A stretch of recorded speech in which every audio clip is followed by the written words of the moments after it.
starting now is the perspectives on youth aspirations, visions, and challenges. This session lies at the heart of today's convening. So we will begin this session with a brief note on expectations, followed by an open discussion among youth participants and observers, concluding with key takeaways. So I now hand it over to Dr. Hossein Zillur Rahman to outline the expectations of this session and facilitate the discussion.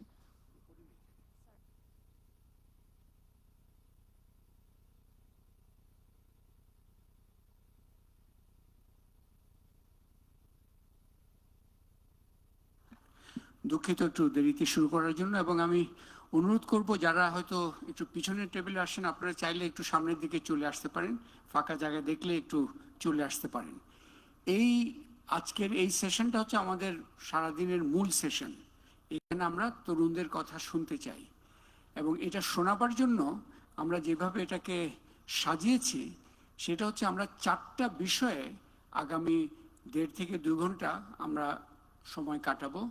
একটি বিষয় হচ্ছে যে এই যেটা আগের সেশনে আলোচনা হয়েছিল, সম্পৃক্ততার পথগুলো কিভাবে হতে পারে, পাথওয়েজ ফর এঙ্গেজমেন্ট, অ্যাসপিরেশনসগুলো কি ইউথের, এবং পরবর্তী এর পরে হচ্ছে যে অনেকে সম্পৃক্ত হতে চায় কিন্তু বাধা আছে, বাধাগুলো কি, what are the barriers two engagement. Third যেটা খুবই গুরুত্বপূর্ণ সেটা হচ্ছে যে আমরা কোন তরুণদের কথা বলছি, শুধুমাত্র কি ঢাকায় যারা আছে এলিট প্রতিষ্ঠানে আছে তাদের কথা বলবো, নাকি আমরা সব তরুণদের কথা বলবো। সো ইনক্লুশন এটা হচ্ছে খুব গুরুত্বপূর্ণ বিষয়। এবং সবশেষে যেটা বলতে চাই সেটা হচ্ছে এই পুরো কর্মকাণ্ডে তরুণদের সক্রিয়তাটার বিষয়টা, তারা কিভাবে সক্রিয় হবে, দি কোয়েশ্চেন অফ এজেন্সি, তারা কিভাবে আগাবে। তো আমরা একটা একটা করে এই 4টায় বিষয়ে আমরা মিনিট 20 করে প্রত্যেকটার উপরে আমরা সময় কাটাতে চাই। এবং যেভাবে সাজিয়েছি সেটা হচ্ছে যে প্রথম যে সেকশনটা হচ্ছে পাথওয়েজ অফ এঙ্গেজমেন্ট, মানে কিভাবে সম্পৃক্ত হবে। সেখানে আমি একজন ওপেনিং ফ্লোর থেকে তরুণ ভয়েস হিসেবে একজনকে অনুরোধ করব, SM শাইকাত, সেরাক বাংলাদেশের। আপনি যদি একটু আসেন, আমরা মোটামুটি দাঁড়িয়েই কথা বলার এই সেশনে একটু দাঁড়াবার চেষ্টা করব। সো শাইকাত একটা ওপেনিং করবে, সেটা হচ্ছে যে 3-4 মিনিটের, এবং এই সেশনটা তারপরে মডারেট করবেন প্রফেসর সৈয়দ হাশমি। উনিও যদি আসেন স্টেজে, তাহলে আসতে হবে আর কি, একটু এইখান থেকেই হবে অ্যাকচুয়ালি। সো উনি মডারেট করবেন, এবং এই সেশন শেষ হওয়ার সময় উনি একটা কুইক সামারি দিবেন আমাদের যে এখান থেকে কি বেরিয়ে আসলো। So I actually ask Saikat to তার ওপেনিং ভয়েসটা দেওয়ার জন্য, এবং তারপরে মূল আলোচনাটা হচ্ছে কিন্তু ওপেন ডিসকাশন। যে হাত তুলবে তাকে আমাদের মাইক যাবে, এবং ওখান থেকেই কথা বললে আই থিঙ্ক সময় আর নষ্ট হবে না। সো উইদাউট ফার্দার এডু আমরা এখন পাথওয়েজ অফ এঙ্গেজমেন্ট কিভাবে সম্পৃক্ত হওয়ার সুযোগ আছে শাইকাত থেকে একটু শুনি। শাইকাত। ধন্যবাদ। আমি SM Saikat, executive director SERAC. And আজকের এই দুপুরে যারা ক্ষুধার্ত অবস্থায় সামনে আছেন সবাইকে শুভেচ্ছা। প্রথমত আমরা সকাল থেকে যে আলোচনাগুলি শুনেছি আমাদের সম্মানিত অতিথিবৃন্দ যারা এসেছিলেন তাদের কাছ থেকে, এবং আলোচকরা যে বিশেষ বক্তব্যগুলি তারা রেখেছেন, সেখানে কিন্তু আমরা দেখেছি যে অনেক ধরনের অ্যাসপিরেশনের গল্প আছে, অনেক ধরনের অ্যাসপিরেশনের কথা আছে। আমাদের এনগেজমেন্টের পাথওয়ে নিয়ে তারা অনেক কিছু বলে গেছেন, অনেক দিক নির্দেশনা বলে গেছেন, যে প্রত্যেকটি বাক্যের শেষে হতে হবে, করতে হবে, জানতে হবে, দিতে হবে, চেষ্টা করতে হবে, এই ধরনের হবে দিয়ে যতগুলি শব্দ আমরা শুনেছি, যতগুলি বাক্য আমরা শুনতে পেরেছি, তা সবগুলি কিন্তু দিনের শেষে আমাদের কাছে এক ধরনের অ্যাসপিরেশন পাথওয়ের মতন। এখন প্রশ্ন দাঁড়াচ্ছে যে আমরা এমন একটি সময়ে দাঁড়িয়ে আছি বাংলাদেশে যে অনেকগুলি মানে কি বলে এটাকে মোহনার মতন, নদীর মোহনার মতন। যেমন যদি চিন্তা করি যে আমাদের বাংলাদেশ 2026-এ আগামী বছরে লিস্ট ডেভেলপমেন্ট কান্ট্রি থেকে গ্র্যাজুয়েট করবে। তরুণরা আসলে এটা নিয়ে কি জানে, কেন জানা দরকার তাদের? আমরা এই লিস্ট ডেভেলপমেন্ট কান্ট্রি থেকে যদি গ্র্যাজুয়েট করি আমাদের কি সুবিধা হবে নাকি অসুবিধা হবে? আমাদের ব্যবসা বাণিজ্য কথাবার্তা সবকিছুতে কি আসলে লাভ হবে না লস হবে, নাকি কিছুই হবে না? তরুণরা কি এই ধরনের টেকনিক্যাল বিষয়গুলি নিয়ে জানতে আগ্রহী কিনা? আমরা কি কখনো জিজ্ঞেস করি কিনা, নাকি এটা শুধুমাত্র আমাদের আজকের যারা বিজ্ঞ মানুষেরা এখানে আমাদের সাথে জয়েন করেছেন শুধু তাদেরই এটি জানার দরকার, বা তারাই শুধু এটি নিয়ে কথা বলবে, এটি তাদের স্টেক, ইয়তরা এখানে কোনো কথা বলবে না? আমি ঠিক এই মুহূর্তে যখন কথা বলছি তখন বাংলাদেশে বেসিক্যালি 40%, মানে 10টি মানুষের মধ্যে 10জন মানুষের মধ্যে 4জন, মানে তরুণদের মধ্যে 10জন তরুণের মধ্যে 4জন তরুণ তারা নিটের মধ্যে পড়ে। নিট মানে হচ্ছে no education employment or training, মানে তারা কোনো ধরনের শিক্ষায় নাই, প্রশিক্ষণে নাই, কোনো এমপ্লয়মেন্টে নাই। তার মানে এই 4জন, 10-এর মধ্যে 4জন তরুণ তারা আসলে এখন কি করছে আমরা অনেকেই জানি না। এবং আরেকটি কথা হচ্ছে, আমরা পলিটিক্যালি এমন একটি ইন্টারেস্টিং পয়েন্টে আমরা দাঁড়িয়ে আছি, বাংলাদেশের রাজনীতির একটি ইতিহাসের জায়গায় দাঁড়িয়ে আছি, যেখানে বাংলাদেশের প্রায় বলা হচ্ছে যে 45 লক্ষ প্লাস তরুণ হচ্ছে নতুন ভোটার। আমার হিসেবে আসলে আরো বেশি হবে, কারণ হচ্ছে নতুন ভোটার মানে যাদের বয়স 18 হচ্ছে। আরেকটা গল্প হচ্ছে, যারা গত কয়েকটা নির্বাচনে অন্ততপক্ষে 2 থেকে 3টি নির্বাচনে ভোট দিতে পারেননি, তাদের সংখ্যা যদি যোগ দেন তাহলে টোটাল ভোটার সংখ্যার প্রায় অর্ধেকের কাছাকাছি বা অর্ধেক হতে পারে। এখন প্রশ্ন দাঁড়াচ্ছে, এদেরকে আপনি কি নাম বলবেন? নতুন ভোটার বলবেন, নাকি মানে ফার্স্ট টাইম ভোটার বলবেন? আমি মনে করি কি এদের সবাইকে, বা আমরা সবাইকে ফার্স্ট টাইম ভোটার বলতে পারি। প্রথমবার তারা ভোট দেবেন, এর মধ্যে নতুন ভোটার থাকতে পারেন, এবং যারা ভোট দেন নাই তারা আসলে কি করবেন, কি ডিসিশন নেবেন? আগামী যদি ফেব্রুয়ারিতে নির্বাচন হয়, তাহলে এই ফেব্রুয়ারি নির্বাচনে তাদের কাজটি কি, তারা কি চিন্তা করবেন? যাবেন ভোট কেন্দ্রে, যাবেন, গিয়ে হচ্ছে যে হাতের মধ্যে একটা কালি লাগিয়ে ভোট ভোট দিয়ে চলে আসলাম, এইটাই কি আমার কাজ কিনা? নাকি যাওয়ার আগে আরো কিছু ভাবার দরকার আছে কিনা, ক্যালকুলেট করার দরকার আছে কিনা? কাকে ভোট দিচ্ছি, কেন ভোট দিচ্ছি, আমার জন্য তার কি প্রয়োজন, সে আমাকে নিয়ে কি ভাবছে, এই ধরনের প্রশ্নগুলো আমরা করছি কিনা? আমাদের অ্যাসপিরেশনের মধ্যে এই ধরনের গল্পগুলি আছে কিনা? ডেমোগ্রাফিক ডিভিডেন্ড নিয়ে আমাদের এই রুমে অনেকেই আছেন যারা অনেক চমৎকার কাজ করছেন। আমি প্রফেসর মাইনুল ভাইকে দেখতে পাচ্ছি, এবং তাদের মতন অনেকেই যারা হচ্ছে ডেমোগ্রাফার আছেন, তারা অনেক সুন্দর সুন্দর স্টাডি করেছেন। কিন্তু কোয়েশ্চেন হচ্ছে যে এই ডেমোগ্রাফি আগামী 20 বছরের মধ্যে, আমাদের প্রধান অতিথি বলে গেছেন, প্রায় 20 বছরের মধ্যে এই ডেমোগ্রাফিক ডিভিডেন্ডের যে উইন্ডোটা, এটা আমাদের এক্সপায়ার করবে।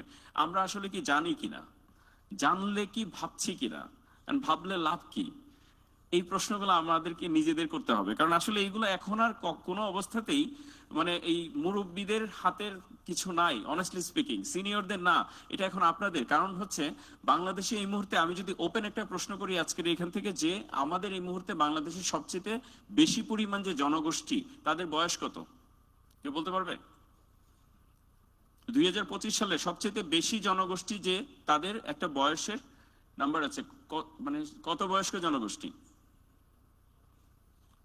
এনিওয়ান? বলে ফেলেন। না না, স্পেসিফিক বলেন, স্পেসিফিক বলেন। 29। আপনি চিন্তা করেন 2021-এ তাদের বয়সের একটা মানে টপ ইয়ে ছিল 25, তাহলে 2025-এ এসে 29 হয়েছে। 29 বছর বয়স্ক মানুষের সংখ্যা এই দেশে এখন সবচেয়ে বেশি। তার মানে এই দেশকে কিন্তু আমরা ইয়ুথ কান্ট্রি বলতে পারি। এখন এই জনগোষ্ঠীর জন্য যারা নীতি নির্ধারণ করছেন, চিন্তা করছেন, যারা ঐক্যমত্য করছেন, তারা ওই কমিশনের মধ্যে, ওই চিন্তার মধ্যে এই জনগোষ্ঠী আমরা দেখতে পাচ্ছি না। শেষের দিকে যদি যাই, যে আমাদের আসলে 3টা প্রশ্ন থাকা উচিত আমাদের কাছে, প্রত্যেকের কাছে। সেটা হচ্ছে যে আমি আপনি, এই যে জুলাইতে এতগুলি মানুষ মারা গেল, এতগুলি এত তরুণদের প্রাণ গেল, যাওয়ার পরে আমরা কি চিন্তা করেছি, যে আমাদের কি অ্যাসপিরেশন ছিল, কি চেঞ্জ চেয়েছিলাম? এটা হচ্ছে 1 নম্বর প্রশ্ন, যে আপনি কি আকাঙ্ক্ষা বুকে ধারণ করছেন, এবং সেটি বাস্তবে আনার জন্য কি চ্যালেঞ্জ আপনি মনে করছেন। এবং সবশেষে যেটি হচ্ছে, যে আপনি নিজে যদি এই আকাঙ্ক্ষা চেঞ্জ করতে, মানে বাস্তবে নিতে চাইতেন, তাহলে আপনি কি করতেন? আমি শেষ করতে চাই একটি কথা দিয়ে, যে আমাদের একটি লক্ষ্য হওয়া উচিত সবার। সেটা হচ্ছে যে আমরা এমন একটি দেশ তৈরি করতে চাই, যে দেশে মাই vote counts, my voice counts, my voice is hard, এবং আমরা যে চ্যালেঞ্জগুলি সবার কাছ থেকে শুনি পত্র পত্রিকায়, গুরুজনেরা বলেন, বিজ্ঞজনেরা বলেন, আমরা প্রশ্ন করতে চাই, স্পেসিফিক ট্রান্সলেট করতে চাই, ইয়ুথ ফ্রেন্ডলি ট্রান্সলেশন চাই, প্রত্যেকটা গবেষণার ইয়ুথ ফ্রেন্ডলি ল্যাঙ্গুয়েজ চাই, প্রত্যেকটা রাজনৈতিক গল্প এবং বড় বড় জার্গনের আমরা হচ্ছে সহজ শব্দ চাই।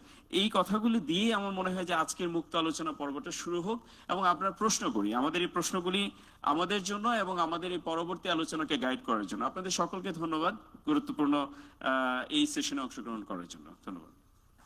ধন্যবাদ।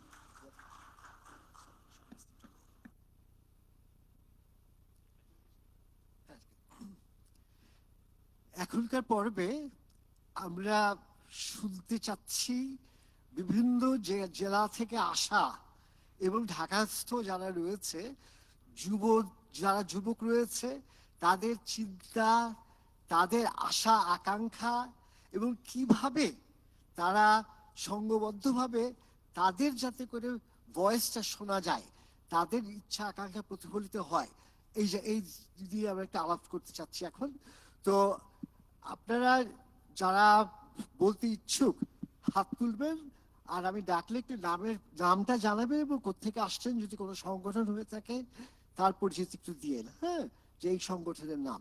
তো আবার আমরা এখন জানতে চাচ্ছি যে আপনারা কিভাবে ভবিষ্যৎটাকে দেখছেন, কি চান আপনারা, কি আকাঙ্ক্ষা রয়েছে, এবং যদি আপনারা সংঘবদ্ধভাবে কিছু করে থাকেন, এখন করছেন, একটু জানাবেন, কিংবা কি করা প্রয়োজন আপনাদের দিক থেকে সেটা একটুখানি বলবেন। তো কে যদি হাত তুলেন আমরা শুরু করতে পারি। আমি জানি চা বাগান থেকে কয়েকজন এসেছেন, কেউ একজন আছেন একটু বলবেন?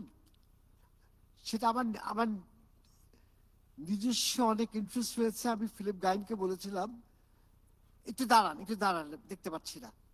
হ্যাঁ, ওখানে একটা মাইক দেন, একটু নামটা বলবেন আর কোত্থেকে এসছেন বলবেন। হ্যাঁ, আর কি হলে আপনাদের জন্য ভালো হয়, কি চাচ্ছেন। আমি জানি যে চা বাগানের শ্রমিকরা আজ থেকে না 100 বছরের বেশি ভাবে নির্যাতিত রয়েছে, এবং যতই সেই 60 দশকের আন্দোলনই বলি আর এই 2024-এর আন্দোলন বলি, তাদের খুব একটা তাদের হয়ে খুব একটা কিছু আসছে না সামনে। একটু বলেন আপনার নামটা বলেন। আসসালামু আলাইকুম, আমি ইসরা জাহান ঈশা, জগন্নাথ বিশ্ববিদ্যালয়ের রোভার স্কাউট গ্রুপ থেকে এসেছি। আসলে আমি ঝালকাঠি জেলা থেকে বিলং করি।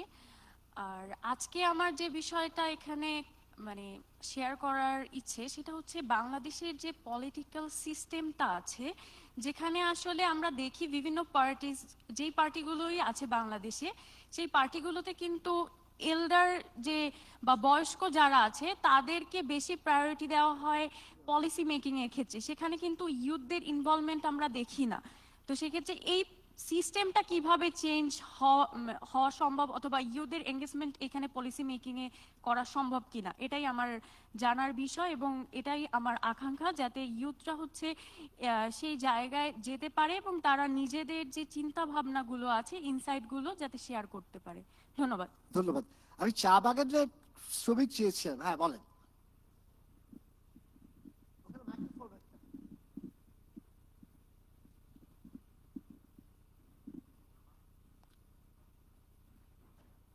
সবাইকে আমার নমস্কার এবং আদাব।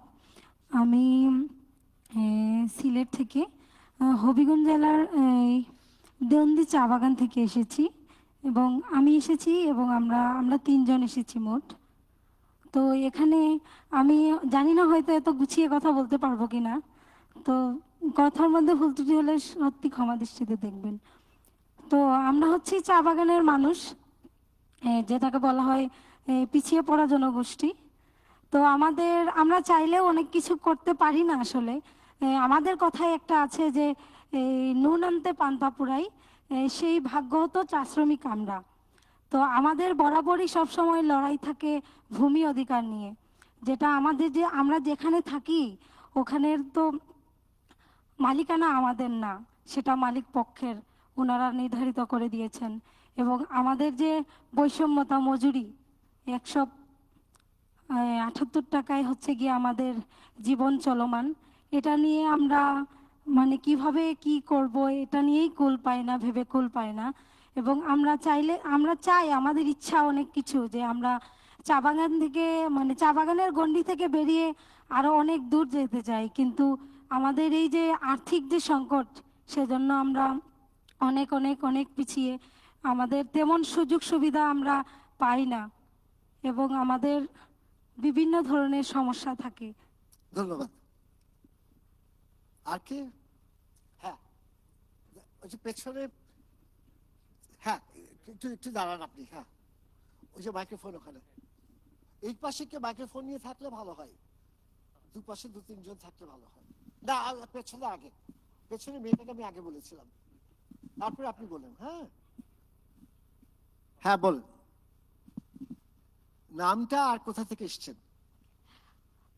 আসসালামু আলাইকুম সবাইকে। আমি তাসিন খান। আমি রাজশাহী থেকে আসছি এবং আমি রাজশাহী বিশ্ববিদ্যালয়ের এডুকেশন অ্যান্ড রিসার্চ এর ফাইনাল ইয়ারের স্টুডেন্ট।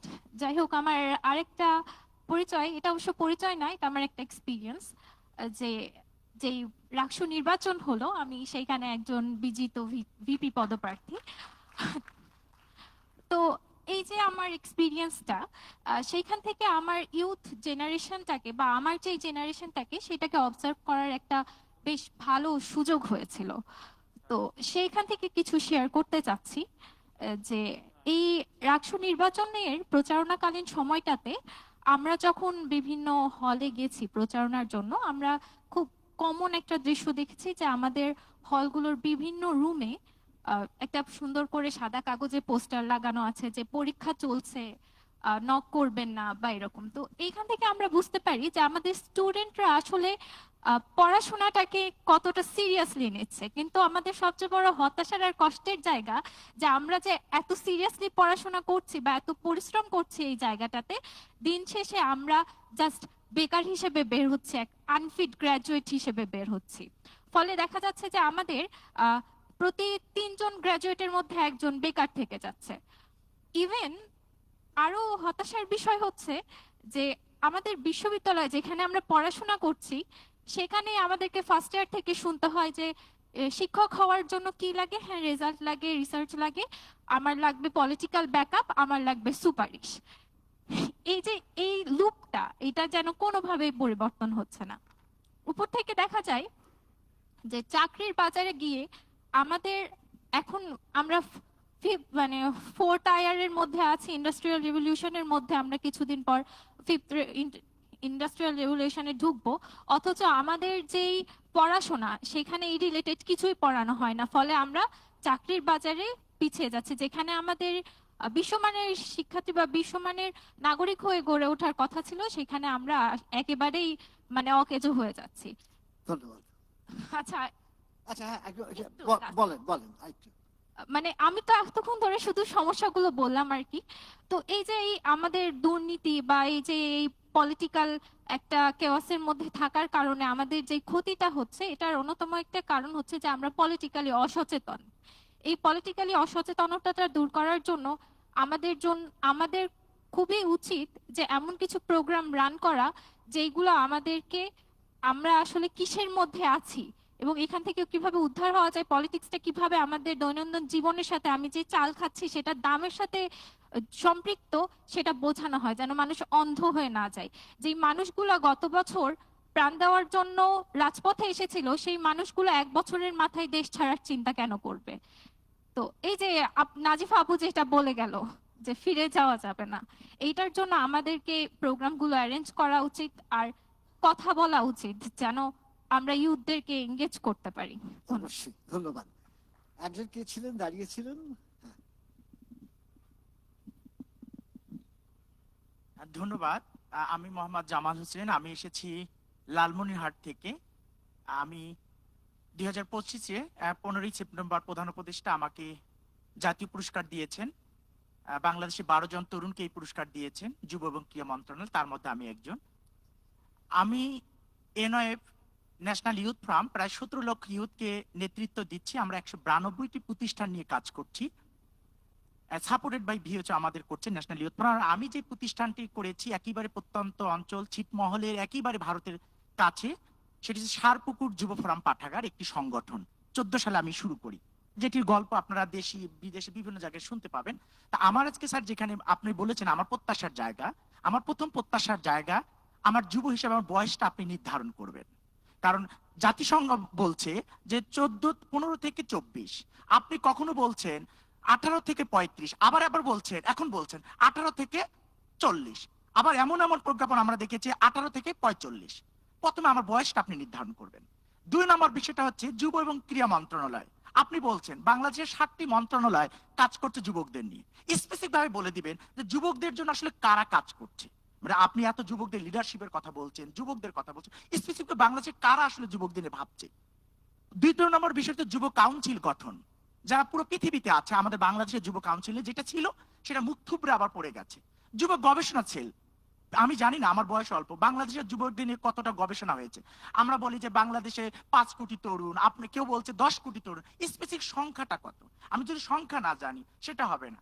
আপনি ঢাকা এসি রুমে বসে সুন্দর একটা অ্যারেঞ্জমেন্ট করে বিজ্ঞদের নিয়ে এসে, কিন্তু ওই প্রান্তিক মানুষ, ওই দলিত সম্প্রদায়ের যুবকটি, ওই হিজড়া কমিউনিটির লোকটি, ওই আপনার মেতরমুচির ডোমডাওয়ের সন্তানটি, তাদেরকে রেখে এই বিশাল হল রুমে বসে আমার মনে হয় সমাধান হবে না। স্পেসিফিক ভাবে এলাকা বেস এই যুবকরা কি চায় তাদের কথা চিন্তা করে আমার ভাবতে হবে। আরেকটি বিষয় হচ্ছে আমরা যদি সেবামূলক, স্বেচ্ছাসেবামূলক কাজ করি, নৈতিক ইথিক্যাল ভলান্টিজম, সেই ইথিক্যাল ভলান্টিজমের জায়গায় আমার যে স্বেচ্ছাসেবা নীতিমালাটি সেটি সরকার করতে ব্যর্থ হচ্ছে, সেটি এটি আমার প্রত্যাশা।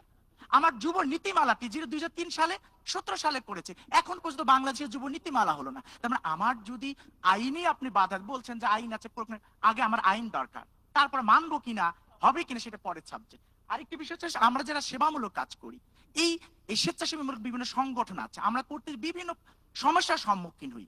পুলিশ এক কথা বলে, রাষ্ট্র এক কথা বলে, রাষ্ট্র হয়তো মাঝে মাঝে একটু ভিক্ষা দয়ার দান দেয়, দেওয়ার পরে তারা ক্ষান্ত থাকে। কিন্তু আমরা, আপনি করোনাকালীন সময় দেখেছেন, 71-এর মুক্তিযুদ্ধ সেটাও কিন্তু আমরা স্বেচ্ছাসেবা, 24-এর আন্দোলন সেটাও কিন্তু স্বেচ্ছাসেবা। এই স্বেচ্ছাসেবার যে একটা আইন বলছেন লামছাম, কিন্তু নীতিমালা দিচ্ছে না। আমাদের সেবামূলক কাজগুলো এসডিজি যুক্ত হচ্ছে, সেটা হয়তো সরকার সবাইকে স্বীকৃতি দিতে পারছে না। আমার প্রত্যাশা হচ্ছে যুব কাউন্সিল করা, যুব নীতিমালা করা, যুব গবেষণা সেল করা, এগুলো আমার প্রত্যাশা। ধন্যবাদ স্যার। ধন্যবাদ। এদিকে হ্যাঁ বল। Thank you so much.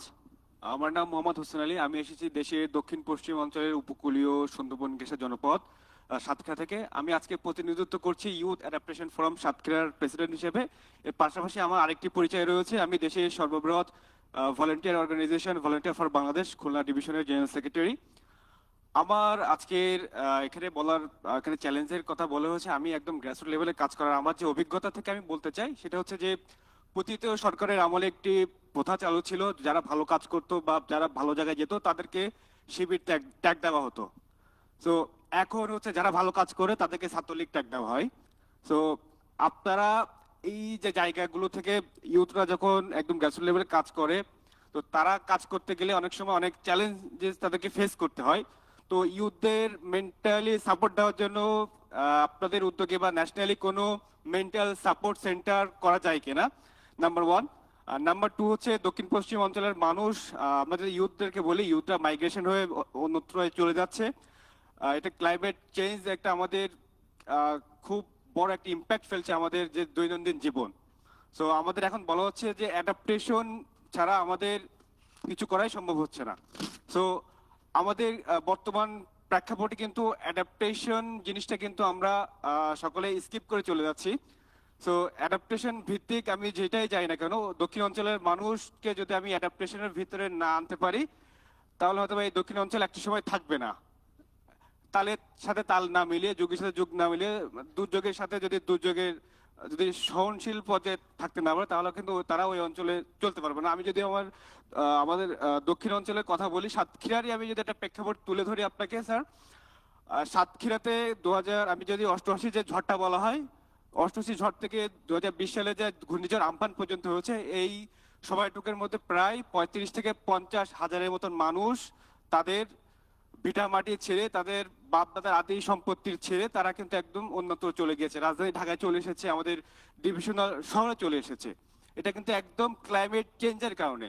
So আমাদের এই অঞ্চল আমি যদি বলি যে হাওড়া অঞ্চলের জন্য হাওর উন্নয়ন বোর্ড রয়েছে, পার্বত্য অঞ্চলের জন্য পার্বত্য উন্নয়ন বোর্ড রয়েছে, মিনিস্ট্রি রয়েছে। উপকূল উন্নয়নের জন্য কিন্তু আমাদের নির্ধারিত কোনো মিনিস্ট্রি নেই, নির্ধারিত কোনো প্ল্যাটফর্ম নেই যারা হচ্ছে উপকূলকে নিয়েই যারা কাজ করবে, যারা কথা বলবে। আমি একটু দাবি রাখতে চাই আজকে প্ল্যাটফর্ম থেকে স্পেসিফিক ভাবে উপকূলের তরুণদেরকে নিয়ে জন্য একটি প্ল্যাটফর্ম বা একটি জায়গায় নিয়ে যাওয়া যায়, তারা যেন সেই জায়গা থেকে তাদের কথাটা তারা বলতে পারে। ধন্যবাদ স্যার, থ্যাংক ইউ। সামনে, হ্যাঁ হ্যাঁ হ্যাঁ প্লিজ, এই মাইক্রোফোন, তারপর মাইক্রোফোন জলদি, তারপর ওই পাশে একজন বলবে। আমরা কয়জনকে বলবো? আর দুজন কন্টিনিউ করি। Thank you sir. তুমি আমাকে বলবা। আমার নাম হচ্ছে নাফিরা, আমি এখানে ব্র্যাক ইউনিভার্সিটি থেকে এসেছি, বাট আমার আরেকটি পরিচয় আছে, সেটা হচ্ছে আমি একটি অলাভজনক সংগঠন অ্যাম্পলিটিউডের প্রতিষ্ঠাতা। আমরা 2019 সালে শুরু করি এবং আমরা এখন পর্যন্ত প্রায় 98,000 মানুষকে সাহায্য করতে পেরেছি। এই কাজটির জন্য, আমার কাজের জন্য এখন পর্যন্ত আলহামদুলিল্লাহ I've gotten a lot of recognitions। বিভিন্ন দেশ থেকে আমি রেকগনিশনস পেয়েছি, সেটা যুক্তরাজ্য হোক, আমরা his royal highness Prince William থেকে লেগেসি অ্যাওয়ার্ড পেয়েছি, আমরা দ্য ডায়ানা অ্যাওয়ার্ড পেয়েছি, আমরা মালালা ইউসুফজাইয়ের under the international children's peace প্রাইজের নমিনেশন পেয়েছি। কিন্তু এখন পর্যন্ত আমি সেই সাপোর্টটা আমার দেশ থেকে পাইনি। আমরা যতবারই সাহায্যের জন্য চেয়েছি আমাদের কিন্তু মুখ ফিরিয়ে আবার চলে আসতে হয়েছে। আমার ইউনিভার্সিটি থেকে যদি আমাকে সিভিক এঙ্গেজমেন্টের জন্য সাহায্য করতে পারে, তাহলে কেন গভর্নমেন্ট থেকে আমরা ওই সাপোর্টটা পাচ্ছি না? কারণ আমরা তো তাও অনেকটা এগোতে পেরেছি আমাদের কাজ নিয়ে। অনেক অনেক অলাভজনক সংস্থা আছে যারা এখনো শুরুই করতে পারছে না, কারণ তারা ওই গভর্নমেন্ট থেকে ওই সাপোর্টটা পাচ্ছে না। আরেকটা আছে আমার, সরি স্যার আমি একটু শেষ করে নিই, সেটা হচ্ছে আমরা এত কিছু নিয়ে কাজ করছি ইউথদের এম্পাওয়ার করার জন্য, আমাদের সোসাইটাল ট্যাবুস গুলো কিন্তু এখনো ট্যাবুই থেকে যাচ্ছে। কেউ মেন্টাল হেলথ নিয়ে কথা বলছে না, কেউ মানসিক স্বাস্থ্য নিয়ে কথা বলছে না, সবাই শারীরিক এটা শারীরিক সেটা। বাট যদি মানসিক স্বাস্থ্যই ঠিক না থাকে আমরা কিভাবে একটা জাতি হিসাবে এগোতে পারবো? সো এগুলো আমার পয়েন্ট, যেগুলো আমি একটু সামনে আনতে চাই এবং ডিসকাস করতে চাই further. Thank you. Thank you. ওখানে একজন কে ছিল? হ্যাঁ, একটু দাঁড়ান।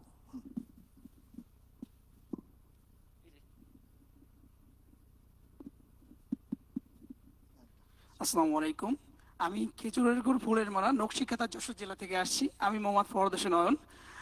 আমি আসছি আইডিয়া সমাজ কল্যাণ সংস্থা থেকে। আইডিয়া সমাজ কল্যাণ সংস্থা মানুষের নিয়ে কাজ করে এবং আমাদের একটি অর্গানাইজেশন হচ্ছে আইডিয়া পিঠা পার্ক, শিক্ষার্থীদের বিকল্প কর্মসংস্থান সৃষ্টির একটি প্রকল্প। এটি 2014 সাল থেকে বর্তমান সময় পর্যন্ত চলমান রয়েছে এবং এর মাধ্যমে বাংলাদেশের বিভিন্ন প্রান্ত থেকে পিঠার অর্ডার আসে এবং আমাদের এই পিঠা হচ্ছে 130 রকম এবং এই 130 রকম পিঠা আছে। আমরা একটা সময় কখনো ভেবেও দেখিনি যে পিঠা আমাদের দেশের রপ্তানিকরক পণ্য হিসেবে পরিণত হবে। একটা সময় দেখা গেছে যে চিংড়ি মাছকে আমরা পোকা হিসাবে ধরে রাখতাম, সেই চিংড়ি মাছ হোয়াইট গোল্ড হিসাবে দেশের বাইরে রপ্তানি হচ্ছে এবং আমাদের পিঠাগুলো দেশের বিভিন্ন কর্পোরেট অফিস যেমন স্কয়ার বেক জিমকো রেনেটা লিমিটেডের মতন জায়গায় বড় বড় পর্যায়ে যাচ্ছে এবং এই পুরোটা দায়িত্ব আমাদের শিক্ষার্থীরাই করছে। এখানে আমরা আছি যশোর বিজ্ঞান প্রযুক্তি বিশ্ববিদ্যালয়ের শিক্ষার্থীরা, সরকারি মাইকেল মধুসূদন কলেজের শিক্ষার্থীরা আছি এবং যশোর সরকারি পলিটেকনিক ইনস্টিটিউটের শিক্ষার্থীরা এখানে আছি। তো আমাদের এখানে অনেক জেলা থেকে আসছেন এবং সবারই চিন্তাধারা অনেক সুন্দর সুন্দর, কিন্তু এখানে পলিসিতে অনেক জায়গা থেকে বাধাগ্রস্ত হতে চ্যালেঞ্জিং হচ্ছে। যে আমার পাশে যে ভাইটা বললো কিছুক্ষণ আগে যে আমাদের পলিসি যুবকদের জন্য আসলে কি, আমাদের যুবকদের জন্য এই যে পিঠা নিয়ে কাজ করো, মার্কেটিং এর বিষয়ে বিভিন্ন ট্রেনিং প্রয়োজন আছে। এই যুবকদের জন্য কোথায় প্রয়োজন এই প্রয়োজনীয় ট্রেনিংটা, বিজনেস ট্রেনিংটা আমাদের কোথায় দরকার? থ্যাংক ইউ, ধন্যবাদ ভাই। আর একটুখানি আমাদের প্রয়োজন আছে। এছাড়াও আমাদের অনেক জায়গা থেকে আছে যে বিভিন্ন কর্মসংস্থান আমরা সৃষ্টি করতে গেলে আমাদের শিক্ষার্থীদের কাছে দোকান ভাড়া দিতে চায় না অথবা এই টাইপের প্রতিবন্ধকতা সৃষ্টি করে আসতেছে এবং এইগুলোর জন্য আমাদের কি কি করণীয় এবং সরকার পক্ষ থেকে অথবা সংস্থা থেকে আমাদের কি কি করণীয় দরকার সেগুলোর জন্য আমি বলছিলাম আর কি। আসসালামু আলাইকুম। ওয়ালাইকুম আসসালাম। শুধু একজনকে দিব। আচ্ছা, স্কাউটিং মুভমেন্ট থেকে কেউ আছেন? আর 10 জন এসে একজন খালি বলো। Thank you. আসসালামু আলাইকুম, আমি নরিন ফাতেমি, আমি বাংলাদেশ গার্ল গাইডস অ্যাসোসিয়েশন থেকে এসেছি। তো আমার কাছে একটা জিনিস মনে হয় যে যেহেতু আমরা মেয়েদের লিডারশিপ এম্পাওয়ারমেন্ট এগুলো নিয়ে কাজ করি, তো সেক্ষেত্রে বেশিরভাগ সময় দেখা যায় যে ঢাকা শহর কেন্দ্রিক যারা আছেন তারা যেভাবে সুযোগ সুবিধা পাচ্ছে নিজেদের ডেভেলপ করার জন্য, বা একটা প্ল্যাটফর্ম পাওয়া যেখানে নিজেদের লিডারশিপটা প্র্যাকটিস করতে পারছে বা কোথাও নিজেদের ওপিনিয়ন দিতে পারছে, সেরকম কিন্তু আসলে ঢাকার বাইরে যারা আছে তাদের সবার কিন্তু সুযোগ হয় না। স্পেশালি মেয়েদের জন্য যদি বলি, যারা ইয়াং অনেকেই আছেন যারা প্রত্যন্ত অঞ্চলের, আমরা বিভিন্ন প্রোগ্রামে দেখি যে তাদের মধ্যে আসলে সেই ক্যাপাবিলিটি আছে, কিন্তু তারা আসলে সেভাবে সুযোগ পায় না। সে তাদের জন্য যদি আসলে কোনো ব্যবস্থা করা যায় যে ওই নিজ নিজ অঞ্চল থেকে তারা বিভিন্ন ধরনের সুযোগ সুবিধা পাচ্ছে নিজেদেরকে আরো ইমপ্রুভ করার বা সেখান থেকেই নিজেরা শাইন করার, সেক্ষেত্রে আমার মনে হয় জিনিসটা আরো বেশি ভালো হবে। কারণ সবকিছুই যেহেতু most of the time Dhaka কেন্দ্রিক হয়ে যায়, নিজেদের অঞ্চলে থেকেও যদি তারা ডেভেলপ করতে পারে, নিজের অঞ্চলের জন্য কাজ করতে পারে এবং প্রপার সুযোগ পায়, সেক্ষেত্রে মনে হয় যে মেয়েদের জন্য এই জিনিসটা অনেক বেশি ভালো হবে। ধন্যবাদ। অনেকে হাত তুলেছেন, কিন্তু আমাদের এই অনুষ্ঠানটা চলবে অনেকক্ষণ। শুধু এই পর্বটা শেষ করছি, তো আপনারা পরবর্তীটা করবেন। তো যেই কয়েকটা বিষয় আমি এখানে উল্লেখ করতে চাই, আবার পরবর্তীতে আলোচনা হবে। ওই সর্বশেষটা নিয়ে যে যুব সমাজ সারা বাংলাদেশ ছড়িয়ে রয়েছে, এবং শুধু ঢাকা কেন্দ্রিক চিন্তা ভাবনা করলে যথেষ্ট না। এবং আমরা পিপিআরসি থেকে এই উদ্যোগটাই নিয়েছি যে গ্রামাঞ্চল থেকে সেই শুনতে পারি আমরা, খালি নেতৃত্বে যারা আছে তা না, তাদের কি চিন্তা চেতনা, তাদের কাছ থেকে কি সলিউশন আসে, এর ভিত্তিতে যাতে করে আমরা এগোতে পারি এবং আমরা নীতি নির্ধারণের জায়গায় যাতে করে পরিবর্তন আনতে পারি। এছাড়াও আমরা দেখেছি যে শুধুমাত্র যুবক যুবতী যারা রয়েছেন, ছাত্র যারা রয়েছেন, সবাই যে শুধু মধ্যবিত্ত বাঙালি পরিবারের তা না, এর বাইরেও অনেকেই রয়েছেন। এবং অনেকের অবস্থা, যেমন চা বাগানে এটা শুনেছি, আমরা জানি যে বিভিন্ন জায়গাতে যারা বেদে রয়েছে, পাহাড়ি এলাকাতে রয়েছে, তাদের কিন্তু যুবক অবস্থা থাকা সত্ত্বেও এর বাইরেও তাদের একটা পরিচয় রয়েছে, এবং এর বাইরে থাকার কারণে তাদের কিন্তু অনেক ধরনের সমস্যার সম্মুখীন হতে হয়। তো যুব সমাজ দিয়ে যখন আমরা এগোবো, চিন্তা করব, তাদেরকেও ইনক্লুড করে নিয়ে আসতে হয়। তৃতীয়ত আর একটা এসছে খুবই গুরুত্বপূর্ণ, যেটা আমাদের সময়ে আমাদের ছাত্র যুবকদের মধ্যে ছিল না, সেটা হচ্ছে মানসিক সমস্যাগুলো বিভিন্ন আমাদের সবাই ছিল, কিন্তু আমরা ওইভাবে সামনে নিয়ে আসতে পারিনি। এটা কিন্তু আমি আমার নিজের বিশ্ববিদ্যালয়ে দেখি এবং সর্বস্তরে, তো সেখানে কিন্তু অনেক কিছু কাজ করার প্রয়োজন রয়েছে। বেকারত্ব কিভাবে এটাকে নিরসন করা যায়, শুধু বিশ্ববিদ্যালয়ে পাশ হওয়া ছাত্রছাত্রী না, এর বাইরেও যারা রয়েছে, এগুলো নিয়ে কিন্তু অনেক কিছু বলতে হবে। এগুলো এসেছে, তো পরবর্তী আলোচনাগুলো চলবে। আমি এখন এই পর্বটায় যাকে শেষ করে পরবর্তী পর্বতে যাচ্ছি। অসংখ্য ধন্যবাদ প্রফেসর হাশমি, তালি দিয়ে আমরা ওনাকে। আমরা এরপরে এটা কিন্তু কন্টিনিউয়াস, যারা হাত তুলেছেন আপনারা হতাশ হবেন না, যে আপনারা কথা বলবেন। আমরা 4টা ইস্যুর অ্যারাউন্ডে আলোচনাগুলো করব, এবং এটা হয়তো একটা থেকে আরেকটায় চলে যাবে। এরপরে আজকে এখন যেগুলো আলোচনা হলো, যে কোথায় কাজ করা উচিত, পাথওয়েজগুলো কি, সম্পৃক্ততার ক্ষেত্র কোথায়, ইত্যাদি ইত্যাদি। এখন আমরা একটু শুনতে চাই যে আসলে বাধাগুলো কোথায়। অলরেডি কিন্তু এসছে কিছুটা, কিন্তু বাধাগুলো নিয়ে শুনতে চাই। এবং এর জন্য প্রারম্ভিক শুরুর একটা বক্তব্য দেওয়ার জন্য আমি ঢাকা বিশ্ববিদ্যালয়ের ছাত্র সবুক্তিকিনকে আমন্ত্রণ জানাচ্ছি স্টেজে, এবং এই পর্ব পরিচালনার জন্য, মডারেট করার জন্য মোহাম্মদ আব্দুল ওয়াজেদ, পিপিআরসির programme advisor and former DG BBS, আপনি এটাকে পরিচালনা করবেন। সবুক্তিকিন এসে ওপেনিং স্পিচ যারা দিবেন ভবিষ্যতে, তাদের জন্য অনুরোধ থাকবে যে 3-4 মিনিটের মধ্যে এটা কিন্তু করতে হবে, যাতে করে আমরা অনেকের কথা শুনতে পারি। মোহাম্মদ ওয়াজিদ, আপনাকে হ্যান্ড ওভার করছি।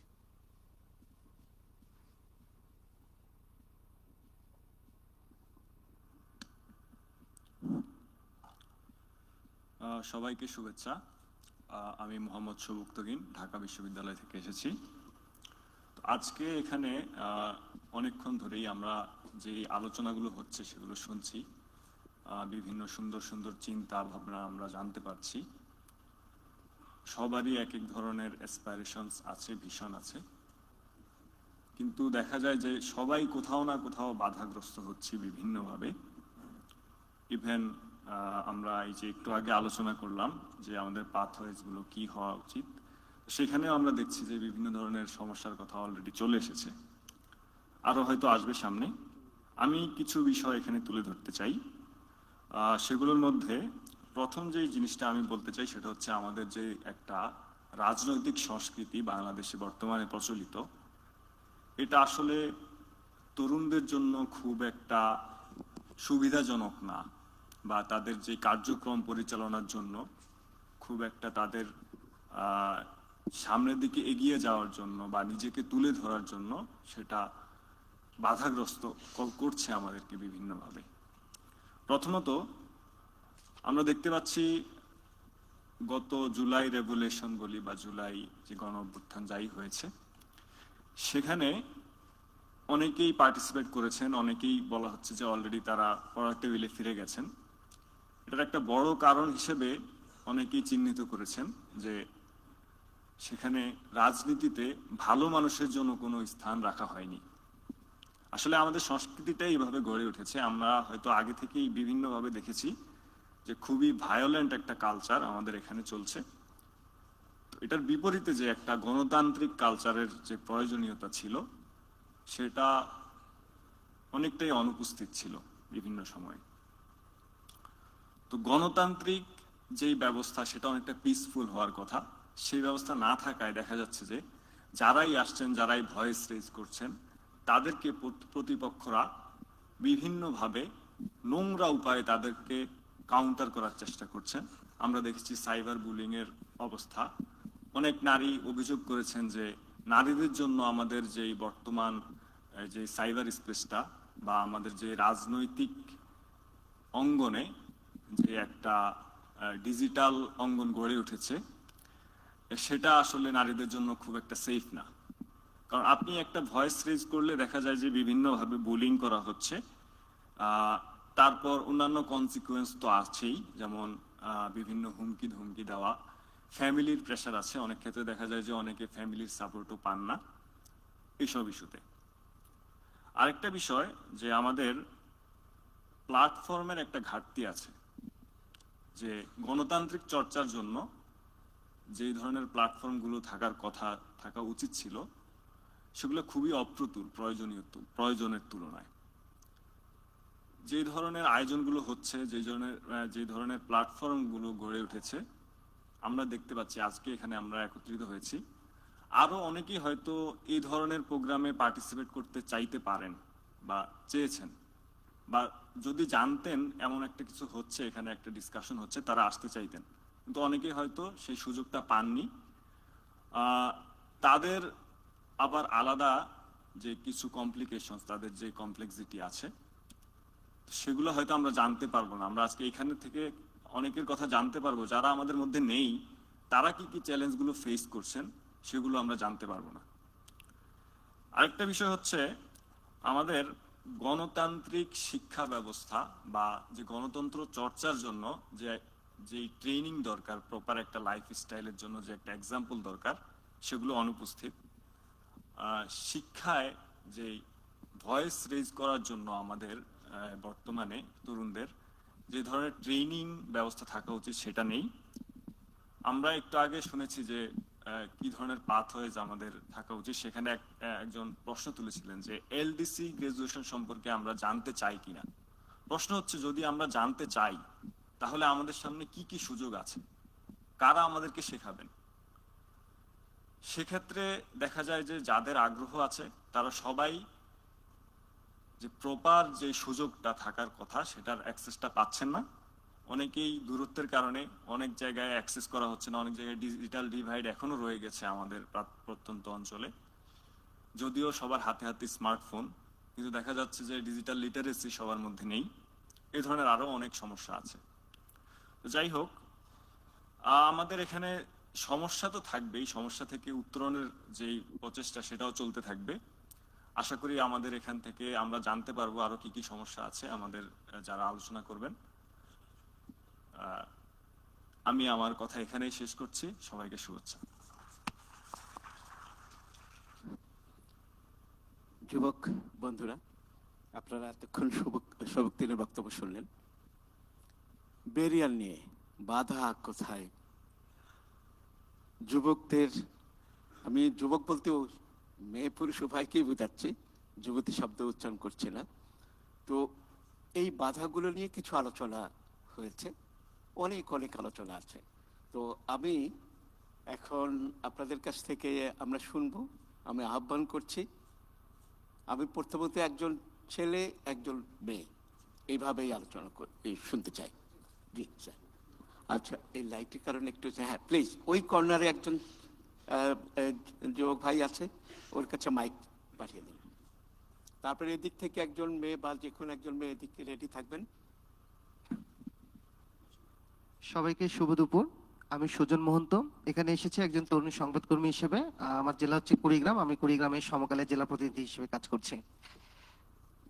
কুড়িগ্রামে হচ্ছে আমাদের যে বিষয়টি, সেটি হচ্ছে আমার মূলত আমি যেগুলো নিয়ে কাজ করি সেটা হচ্ছে, আপনারা জানেন কুড়িগ্রাম হচ্ছে 420টার অধিক চর রয়েছে, চরাঞ্চলগুলো নিয়ে আমরা কাজ করছি এবং চরের যে মানুষ বা চরের যে জীবিকা, সেই মানুষগুলোকে নিয়ে আমাদের কাজ করা হয়ে থাকে। তো সেক্ষেত্রে এখানে যেহেতু বাধার যে বিষয়গুলো আছে, আমরা দেখেছি যে চরে আমাদের বেশ কিছু সংগঠন রয়েছে যারা কাজ করে।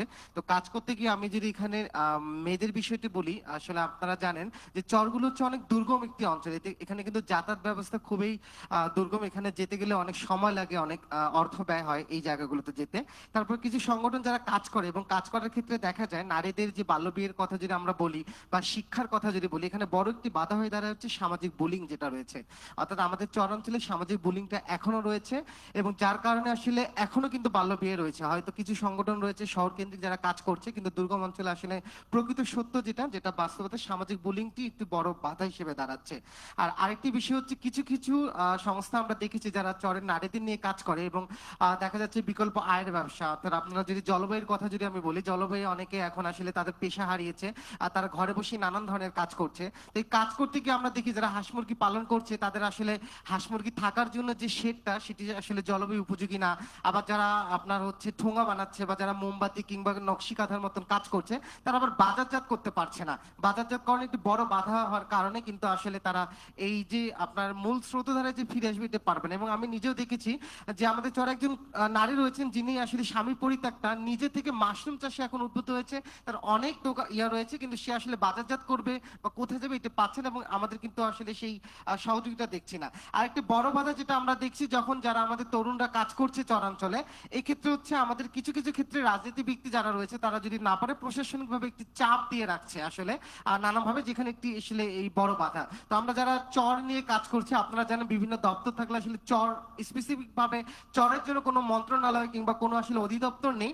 চর কেন্দ্রিক আমরা যারা চরে বসবাস করছি, চরে কাজ করছি, এই বাধাগুলোকে আসলে আমরা কিভাবে পেরিয়ে উঠতে পারি? ধন্যবাদ। ধন্যবাদ সুজন মহন্ত। আমরা এদিক থেকে একজন মেয়েকে আহ্বান করছি। জি, একদম শেষে একজন স্কাউট আছেন, না rover scout. Hello, my name is Ayantika Guha Thakurta. আচ্ছা, আমার কোয়েশ্চেন হচ্ছে, nowadays we can see like youths are engaging themselves in many political issues and protests without acknowledging the main issue or the main concept. So it is a must to educate themselves first. Otherwise, we can't expect them like our youth leadership or the authenticity. So I want you guys to look onto this issue, especially our government. Thank you. Thank you Anita. আর একটা নিতে পারি আমি মাঝখান থেকে নিই, বল। পরে আরো দুটো সেশন আছে, সুযোগ পাবেন। আচ্ছা, আরো দুটো স্যার বলুন। আচ্ছা, ইনকর পর আমরা ওইখানে যে প্রথম উঠেছিলেন। হ্যাঁ, ধন্যবাদ সকলকে। আমি মোহাম্মদ আনিসুর রহমান। আমি আন্তর্জাতিক ইসলাম বিশ্ববিদ্যালয় চট্টগ্রামে অধ্যয়নরত আছি। আমি এসেছি বন্দরনগরী চট্টগ্রামের চন্দনেশ উপজেলা থেকে। আমরা আজকে শুরু থেকে আমরা বেকারত্ব, রাষ্ট্রীয় সমস্যা, আমাদের সামাজিক এবং যুবকদের যে সমস্যাগুলো আমরা সেগুলো নিয়ে আলোচনা করছি। কিন্তু আমি যদি একটু সবার নজর যদি আমাদের যে বেকারত্ব, সেই বেকারত্বের শুরুর দিকে যদি একটু নিয়ে যেতে চাই, আমাদের রাষ্ট্রের বেকারত্ব শুরু হয় কিন্তু যারা শিক্ষা থেকে যারা বঞ্চিত হয়ে যায়, যারা শুরুতেই শিক্ষার যে মূল স্রোত সেখান থেকে যখন তারা ছিটকে যায়, তখন কিন্তু তারা বেকারত্ব জীবনের তারা প্রবেশ করে। যারা প্রাতিষ্ঠানিক শিক্ষা সম্পন্ন করার পরে আমরা বলি যে সে শিক্ষিত বেকার, তারা কিন্তু যে কোনো না কোনো ভাবে তার জীবনটা চালিয়ে নিতে পারে। কিন্তু যে একদম শুরু থেকে মূলত প্রাথমিক শিক্ষা থেকে যারা শিক্ষা ব্যবস্থার বাইরে চলে যায়, যারা সমাজের মূল স্রোত থেকে বাইরে চলে যায়, তাদের জন্য আমাদের রাষ্ট্রের যে উদ্যোগগুলো সেগুলো যথাযথ নয় কিংবা এখনো পর্যাপ্ত নয়। আমরা স্বপ্নবিদয় বিদ্যানিকেতন নামের একটি সংগঠন পরিচালনা করি, যেখানে আমরা মূলত যে সকল শিক্ষার্থীরা শিক্ষা থেকে বঞ্চিত, তারা শিক্ষার স্রোত থেকে যারা ছিটকে যায়, তাদেরকে আমরা আবার স্কুলে ফিরিয়ে নিয়ে যাওয়ার জন্য কাজ করি। তাদের শিক্ষা সামগ্রী থেকে শুরু করে যে ধরনের কাউন্সিলিং, সেগুলোর সম্পর্কে আমরা তাদেরকে সহায়তা করার চেষ্টা করি। কিন্তু এই কাজটা করতে গিয়ে আমরা প্রত্যেকটা পদে পদে বাধাপ্রাপ্ত হই। আমরা যদি বলি যে হয় আমাদের শিক্ষা সবার জীবনে দরকার, কিন্তু আমরা যখন এই জিনিসটা যখন অ্যাপ্লাই করতে যাই, তখন দেখা যায় আমাদের একটু আমি শেষ করে দিচ্ছি, আমাদের কিন্তু টাকার সংকট হয়। আমরা যখন আবার টাকার পিছনে ধরে, তখন আমাদেরকে বলা হয় তোমার অভিজ্ঞতা নাই। আবার আমরা যখন অভিজ্ঞতা অর্জন করতে যাই, তখন বলে যে তোমার শিক্ষা নাই। তাহলে আমরা এই যে একটা লুপ, এই যে একটা আমরা গ্যারাকল, এখান থেকে আমরা কিভাবে বের হইতে পারি? কারণ যে শিশুটা প্রাইমারি থেকেই শিক্ষার বাইরে চলে যাচ্ছে, সে কিন্তু তার রাজনৈতিক অধিকার, সামাজিক রাষ্ট্রীয় যে সকল অধিকার সেগুলো থেকে সেগুলো সম্পর্কে যথেষ্ট সচেতন থাকতে পারতেছে না। ফলে বিপদগামী যে সকল পদগুলো আছে তারা তাদেরকে সেদিকে সহজে ব্যবহার করতে পারতেছে। পলিটিক্যাল পার্টিগুলো তাকে জনগণ নাম দিয়ে তাকে ব্যবহার করছে, কিন্তু জনগণের যে অধিকার পলিটিক্যাল পার্টিগুলো তাকে সেটা দিচ্ছে না, কারণ সে অধিকারগুলো সম্পর্কে সে সচেতন না। তো এই ক্ষেত্রে যারা শুরুতেই স্কুল থেকে ছিটকে যায়, শিক্ষার বাইরে চলে যায়, তাদেরকে কিভাবে আবারও শিক্ষার মূল স্রোতে নিয়ে এসে যায় এবং কিভাবে এই সমস্যাটা আমরা সমাধান করতে পারি। ধন্যবাদ সকলকে। ধন্যবাদ। এই কর্নারে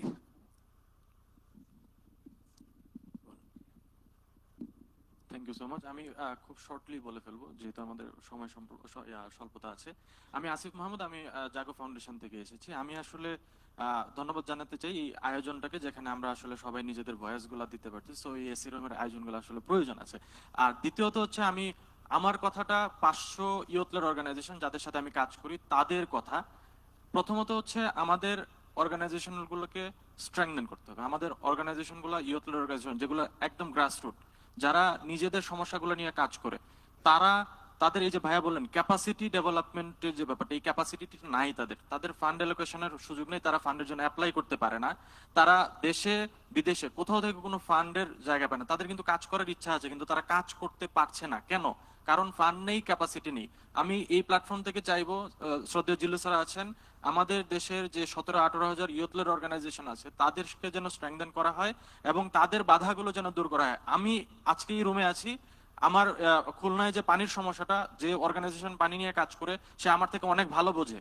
আমি যদি তার সাথে কাজ করতে যাই, আমি তাকে হেল্প করতে পারি, সে আমাকে হেল্প করতে পারে। সো এই উইন উইন সিচুয়েশনটা ক্রিয়েট করা খুবই প্রয়োজন। আমি জাস্ট এতটুকুই আজকের এই প্ল্যাটফর্মে বলতে চাই। Thank you. ধন্যবাদ আসিফ। আমরা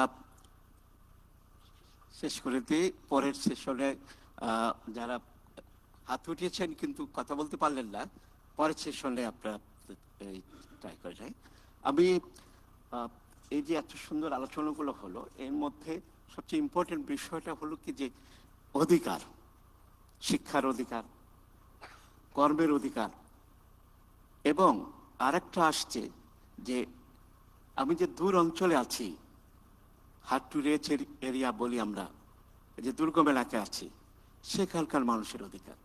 এই বিষয়গুলো যাতে সরকার, রাজনৈতিক দল, এবং শপথিকেন শুরুতে বলেছে যে রাজনৈতিক দলে ভালো মানুষের জায়গাগুলো তৈরি করা, এই বিষয়টা আমাদের অত্যন্ত গুরুত্ব পেয়েছে এই সেশনে।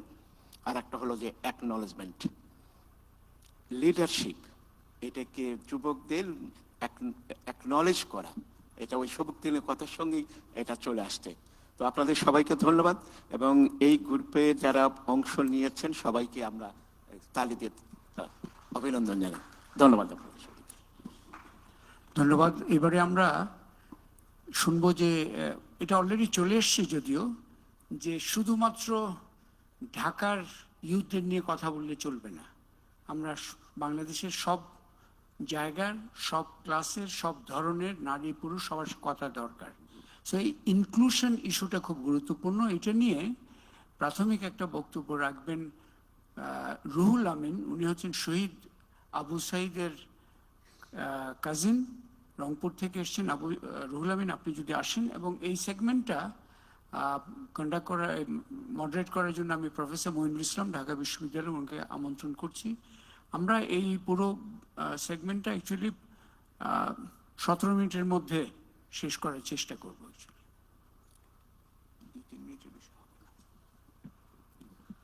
আসসালামু আলাইকুম। ধন্যবাদ স্যারকে আমাকে কিছু কথা বলার সুযোগ করে দেওয়ার জন্য।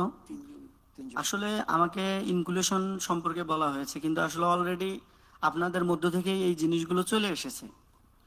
তারপরেও আমি 2-1 মিনিটে কিছু জিনিস যোগ করতে চাই। সেটা হচ্ছে যে আমাদের অনেকেই সিলেট থেকে এসেছে, কুড়িগ্রাম থেকে এসেছে, রংপুর থেকে, খুলনা থেকে। তো আমরা চাচ্ছি যে এই প্ল্যাটফর্মগুলো যদি আঞ্চলিক অঞ্চলে করা যায়, তাহলে আমাদের আরো যে তরুণ যারা রয়েছে, আজকের টপিকটাই ছিল হচ্ছে যে youth perspectives on social progress, অর্থাৎ তরুণরা কিভাবে সমাজের উন্নয়নের দৃষ্টিভঙ্গিটা তরুণদের কেমন হবে। তো এখন যে বিষয়টা সেটা হচ্ছে যে তরুণদের যে চাওয়া এবং পাওয়া, এইটা নিয়ে যখন আমরা কাজ করতে যাই, তখন শুধু তরুণদের চাওয়ার কথাটা আমরা শুনি, তাদের বাণীটা আমরা শুনি, কিন্তু আসলে এটা ইমপ্লিমেন্টেশন করার জন্য যে লজিস্টিক পাওয়ার যে দরকার, ফিনান্সিয়াল সাপোর্ট এবং ম্যান পাওয়ারের যে সাপোর্ট, এইটা প্রান্তিক অঞ্চলের ধর্ম বর্ণ নির্বিশেষে সকলের এইটা অভাব। আমরা শুধু বলি যে আমরা এই কাজটা করতে পারবো, কিন্তু এই জনশক্তিকে, এই তরুণদেরকে শক্তিশালী করার জন্য দেশের কল্যাণে, সমাজের কল্যাণে যে জিনিসগুলো দরকার, সেটা হচ্ছে যেমন শিক্ষা এবং ক্যাপাসিটি বিল্ড আপ। এই শিক্ষা এবং ক্যাপাসিটি বিল্ড আপের মধ্যে আমরা যে ঢাকা কেন্দ্রিক যে সংগঠনগুলো আছে, যারা ঢাকা থেকে যারা নেতৃত্ব দিচ্ছে, তারা যদি সরাসরি এখান থেকে নেতৃত্ব না দিয়ে প্রান্তিক অঞ্চলে সাব কমিটি করে তাদেরকে যদি আমরা নেতৃত্বের ভারটা দেই, তাহলে তারা নেতৃত্ব দেওয়ার একটা উৎসাহ তাদের হবে, তারা তাদের নিজেদেরকে ডেভেলপ করতে পারবে। যখন আমাদের ঢাকা থেকে এই যোগাযোগটা সরাসরি না হয়, তখন নিরুৎসাহিত হয়ে যায়।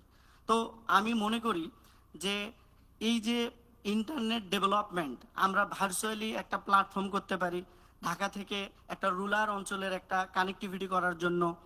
আমরা এই যে ইন্ডাস্ট্রিয়ালাইজেশন, ঢাকা কেন্দ্রিক যে গার্মেন্টসগুলো রয়েছে, এগুলো আমরা প্রান্তিক অঞ্চলে, আমরা উপজেলা কেন্দ্রিক, আমরা জেলা কেন্দ্রিক যখন আমরা এই গার্মেন্টসগুলো করব, তখন ইউথ যারা রয়েছে তারা পড়াশোনা করে তারা এই ঢাকা কেন্দ্রিক না হয়ে তারা তাদের স্থানীয় অঞ্চলে গিয়ে এই গার্মেন্টসে তারা চাকরি করতে পারবে। তো এটা একটা বিষয়। আরেকটা বিষয় হচ্ছে যে আমাদের পলিটিক্যাল কিছু বিষয় রয়েছে, যে আমাদের অনেক বড় সমাবেশ করতে হয়। সমাবেশের লোক না হলে পলিটিক্যাল পার্টিরা মনে করে আমাকে কেউ সাপোর্ট করছে না। এই বড় সমাবেশ করতে গিয়ে আমাদের ইউথদের যে স্বপ্ন, আমাদের যে তরুণদের যে স্বপ্ন, এটা কিন্তু কলাপস হয়ে যাচ্ছে। কারণ আমার ওই সময়ে কোনো একটা কম্পিউটার প্রশিক্ষণ দেওয়ার কথা, ওই সময় আমার পড়াশোনা করার কথা, কিন্তু আমি জনসমাবেশে গিয়ে আমি প্রায় 12 ঘন্টা 13 ঘন্টা আমি 3-4 ঘন্টা নষ্ট করে ফেলছি। এইটা একটা বড় ধরনের প্রবলেম। তো এইটা থেকেও আমাদের বের হয়ে আসতে হবে। আরেকটা বিষয়, সেটা আমি মনে করি ব্যক্তিগতভাবে, যে যেহেতু আমি উত্তরবঙ্গ থেকে এসেছি, আমাদের আরো সহপাঠী এসেছেন, যে এই কথাগুলো উঠে এসেছে যে যারা হস্তশিল্প এবং কাঁথা সেলাই করে, আবার বাঁশ দিয়ে তৈরি, আমাদের হচ্ছে আমরা যারা গ্রাম্য ভাষায় বলি ডুলি, ডালি, এগুলো বলি, তো তাদের একটা বিশাল একটা জনগোষ্ঠী দেখা যাচ্ছে ক্লাস 5-এর পরেই তার বাবা মা তাকে ওই স্কুলে না গিয়ে তাকে ওইগুলো তৈরি করতে দিচ্ছে। তো এই জায়গাতে আমি মনে করি স্থানীয়ভাবে স্থানীয় ডেভেলপমেন্ট করার জন্য উপজেলা প্রশাসনের সাথে সাথে একটা ইয়ুথ কমিটি গঠন করা দরকার, যাতে করে উন্নয়ন প্রকল্পে যেন ইয়ুথেরা যেন এখানে অংশগ্রহণ করতে পারে। এটা একটা বিষয়। আর সর্বশেষ বলতে চাই, তরুণদেরকে সরকারের পাশাপাশি আমাদের বেসরকারি যে খাতগুলো রয়েছে তারা যেন ঢাকার বাহিরে যারা সম্ভাবনাময় তরুণ এবং তরুণী যারা তৈরি হচ্ছে তাদেরকে বিভিন্ন পার্সপেক্টিভ থেকে সহযোগিতা করা হয়। এই ছিল আমার আজকের এই প্ল্যাটফর্ম থেকে কথা।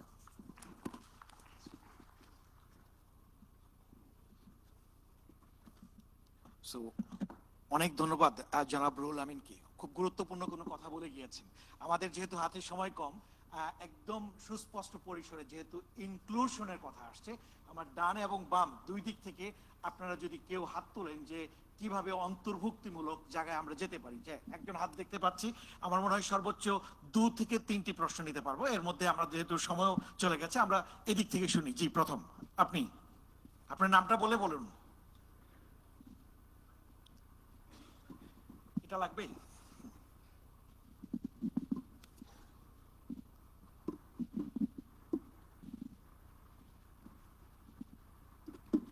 এটা দিয়ে দিতে পারি যদি হ্যাঁ হ্যাঁ, একটু দ্রুত বলে ফেলেন। সবাইকে নমস্কার, আমি মলয় বিকাশ ত্রিপুরা, খাগড়াছড়ি থেকে আছি। আমি পড়াশোনা করছি ঢাকা বিশ্ববিদ্যালয়ে। সম্প্রতি দেখলাম আমরা যে ইনক্লুসিভের কথা বলি, কিন্তু জাতীয় যুবনীতি 2025 কেবল তথ্য হালনাগাদের জন্য হচ্ছে একটা ওয়ার্কিং কমিটি তৈরি করা হয়েছিল। তো সেই কমিটিতে দেখলাম ইন্ডিজেনাস কমিউনিটিকে যে প্রতিনিধিত্ব দেয় তাকে সেখানে রাখা হয়নি। আপনি যদি একটা কমিউনিটির প্রবলেম সলভ করার জন্য সেখান থেকে উঠে আসা একজন প্রতিনিধিকে যদি মেম্বার হিসেবে বা সেখানে কথা বলার জন্য তাকে যদি না রাখেন, তাহলে সে জায়গার প্রবলেমগুলো আপনি কিভাবে সলভ করবেন? সো এগুলো কি আমরা চেয়েছি, এগুলো তো ইনক্লুসিভ না। আর আরেকটা বিষয় হচ্ছে এলডিসি নিয়ে। এলডিসি সম্ভবত আগামী বছর নভেম্বর মাসে হচ্ছে বাংলাদেশ সার্টিফিকেটটা পাবে। তো আমি যতদূর জানি বাংলাদেশে 99% ইউডরা এলডিসি কি, এলডিসি করলে আমাদের লাভ কি?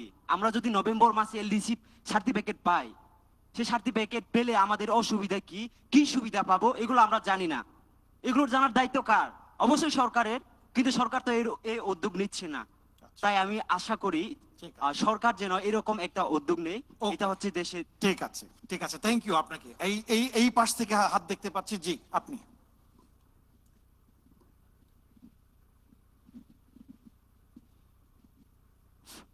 আসসালামু আলাইকুম, শুভ অপরাহ্ন। আমি মোহাম্মদ শাহাদাত হোসেন।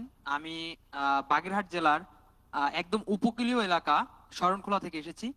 তো আমার আসলে এখানে একটা প্রশ্ন আছে, সেটা হচ্ছে বাংলাদেশে কি জলবায়ু পরিবর্তনের জন্য যারা ক্ষতিশীল পরিবার বা ব্যক্তি পর্যায়ে রয়েছে তাদের জন্য কোনো সুযোগ বা সুবিধা সরকারি পক্ষ থেকে আছে কিনা? যদি এ ধরনের কোনো সুযোগ বা সুবিধা থেকে থাকে তাহলে সেটা কি আসলে সেই ভুক্তভোগী পরিবারগুলো পাচ্ছে কিনা? এরকমের যদি সরকারের পক্ষ থেকে কোনো কিছু থেকে থাকে, তাহলে আমার এলাকায় এত পরিমাণ যুবক কেন হচ্ছে দিনমজুর হিসেবে কাজ করে? আমার আরো কিছু বলার আছে, সেটা হচ্ছে আপনারা বর্তমান সময়ে জেনে থাকবেন যে সুন্দরবনে কিন্তু জলদস্যুর পরিমাণ বেড়েছে, যার কারণে কিন্তু জেলেরা মাছ এবং সুন্দরবনের উপর যারা জীবিকা নির্বাহ করে তারা কিন্তু সুন্দরবনে অবাধে প্রবেশ করতে পারছে না। বেশ কয়েকজন জেলে কিন্তু হচ্ছে বনদস্যুদের যারা হয়েছে, মানে তাদের জিম্মায় রয়েছে। তো এ কারণে কিন্তু অনেক পরিবার সুন্দরবনের দিক থেকে মুখ ফিরিয়ে নিয়েছে এবং তাদের পরিবারে একমাত্র যে উপার্জনক্ষম যুবক রয়েছে তাদের কাঁধে কিন্তু পরিবারের দায়িত্ব তুলে দিচ্ছে।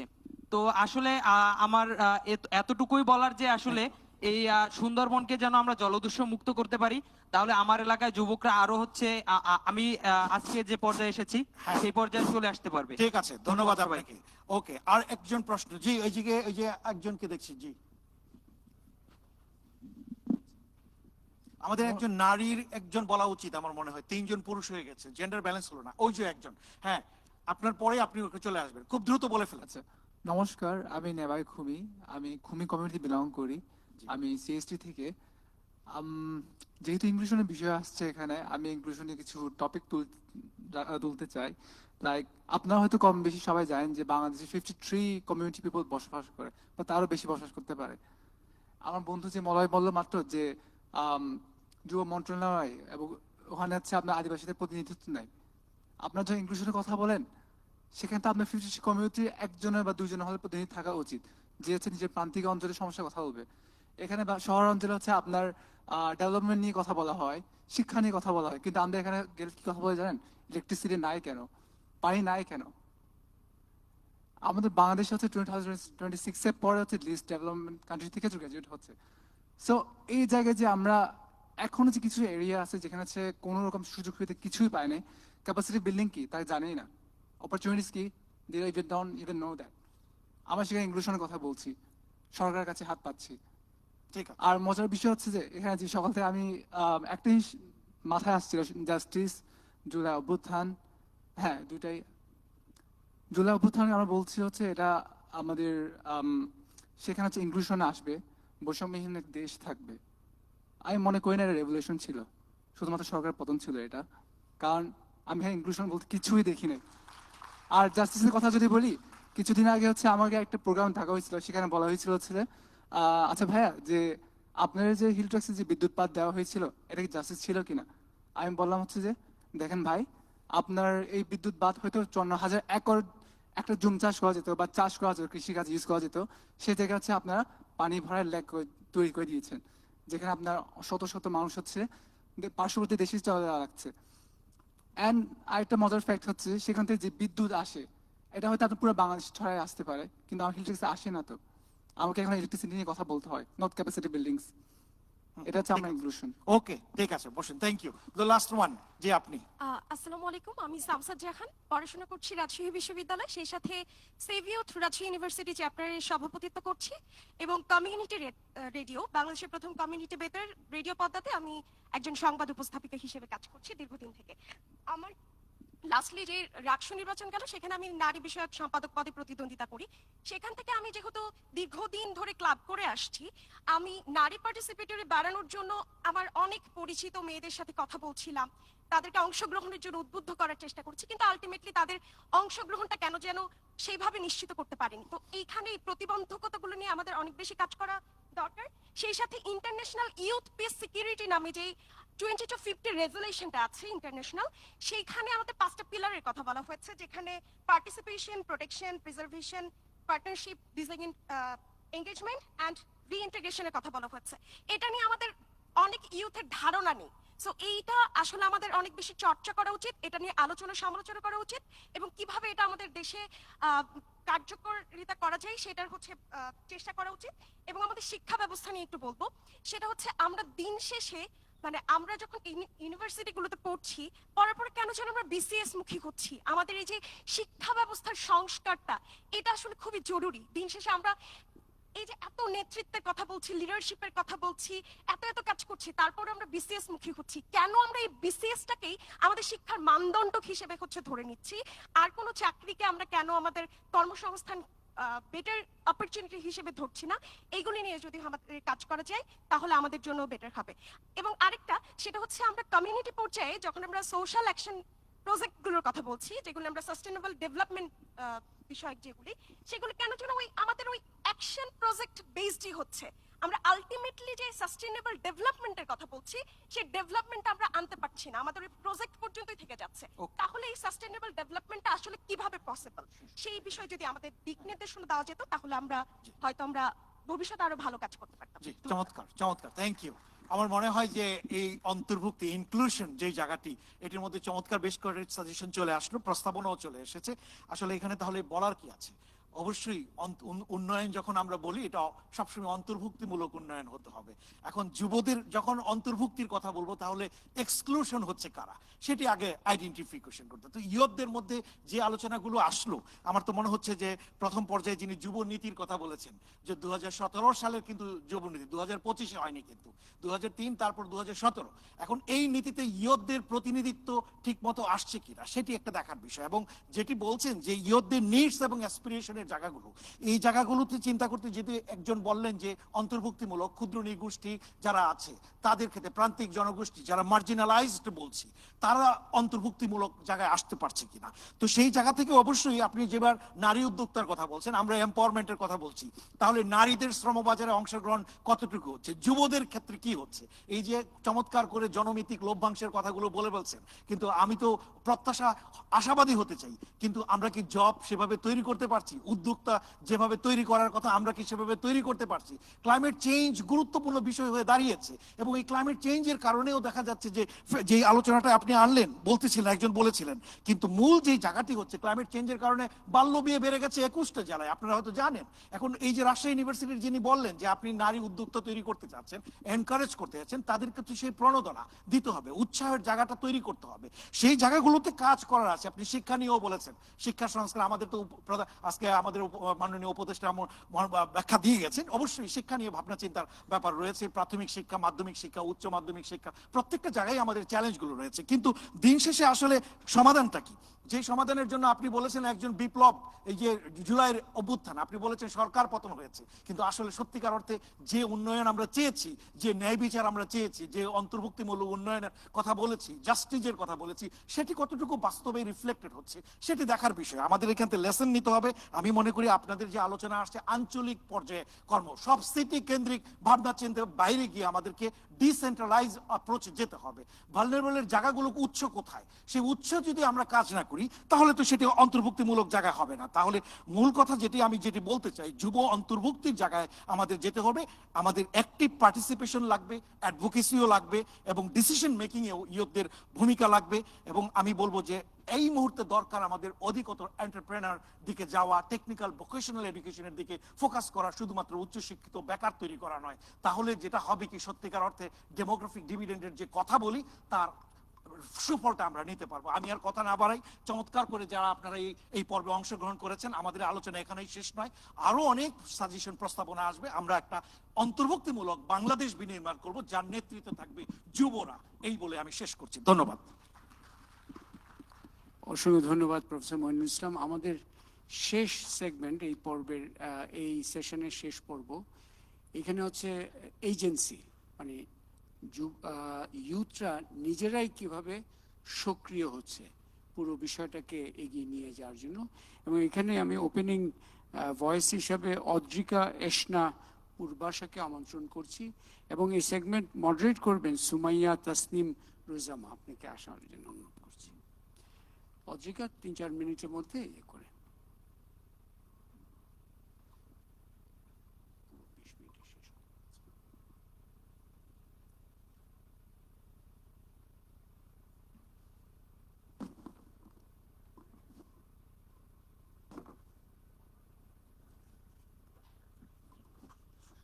Respected all, wishing you a delightful afternoon. It is a privilege and I'm really fortunate to get the opportunity to speak in this prestigious platform. PPRC-কে অসংখ্য ধন্যবাদ। আমি অদ্রিকা এশনা পূর্বাশা, কাজ করছি ব্র্যাক মাইক্রো ফাইন্যান্সে, সেই সাথে আমি একজন mental health activist and researcher.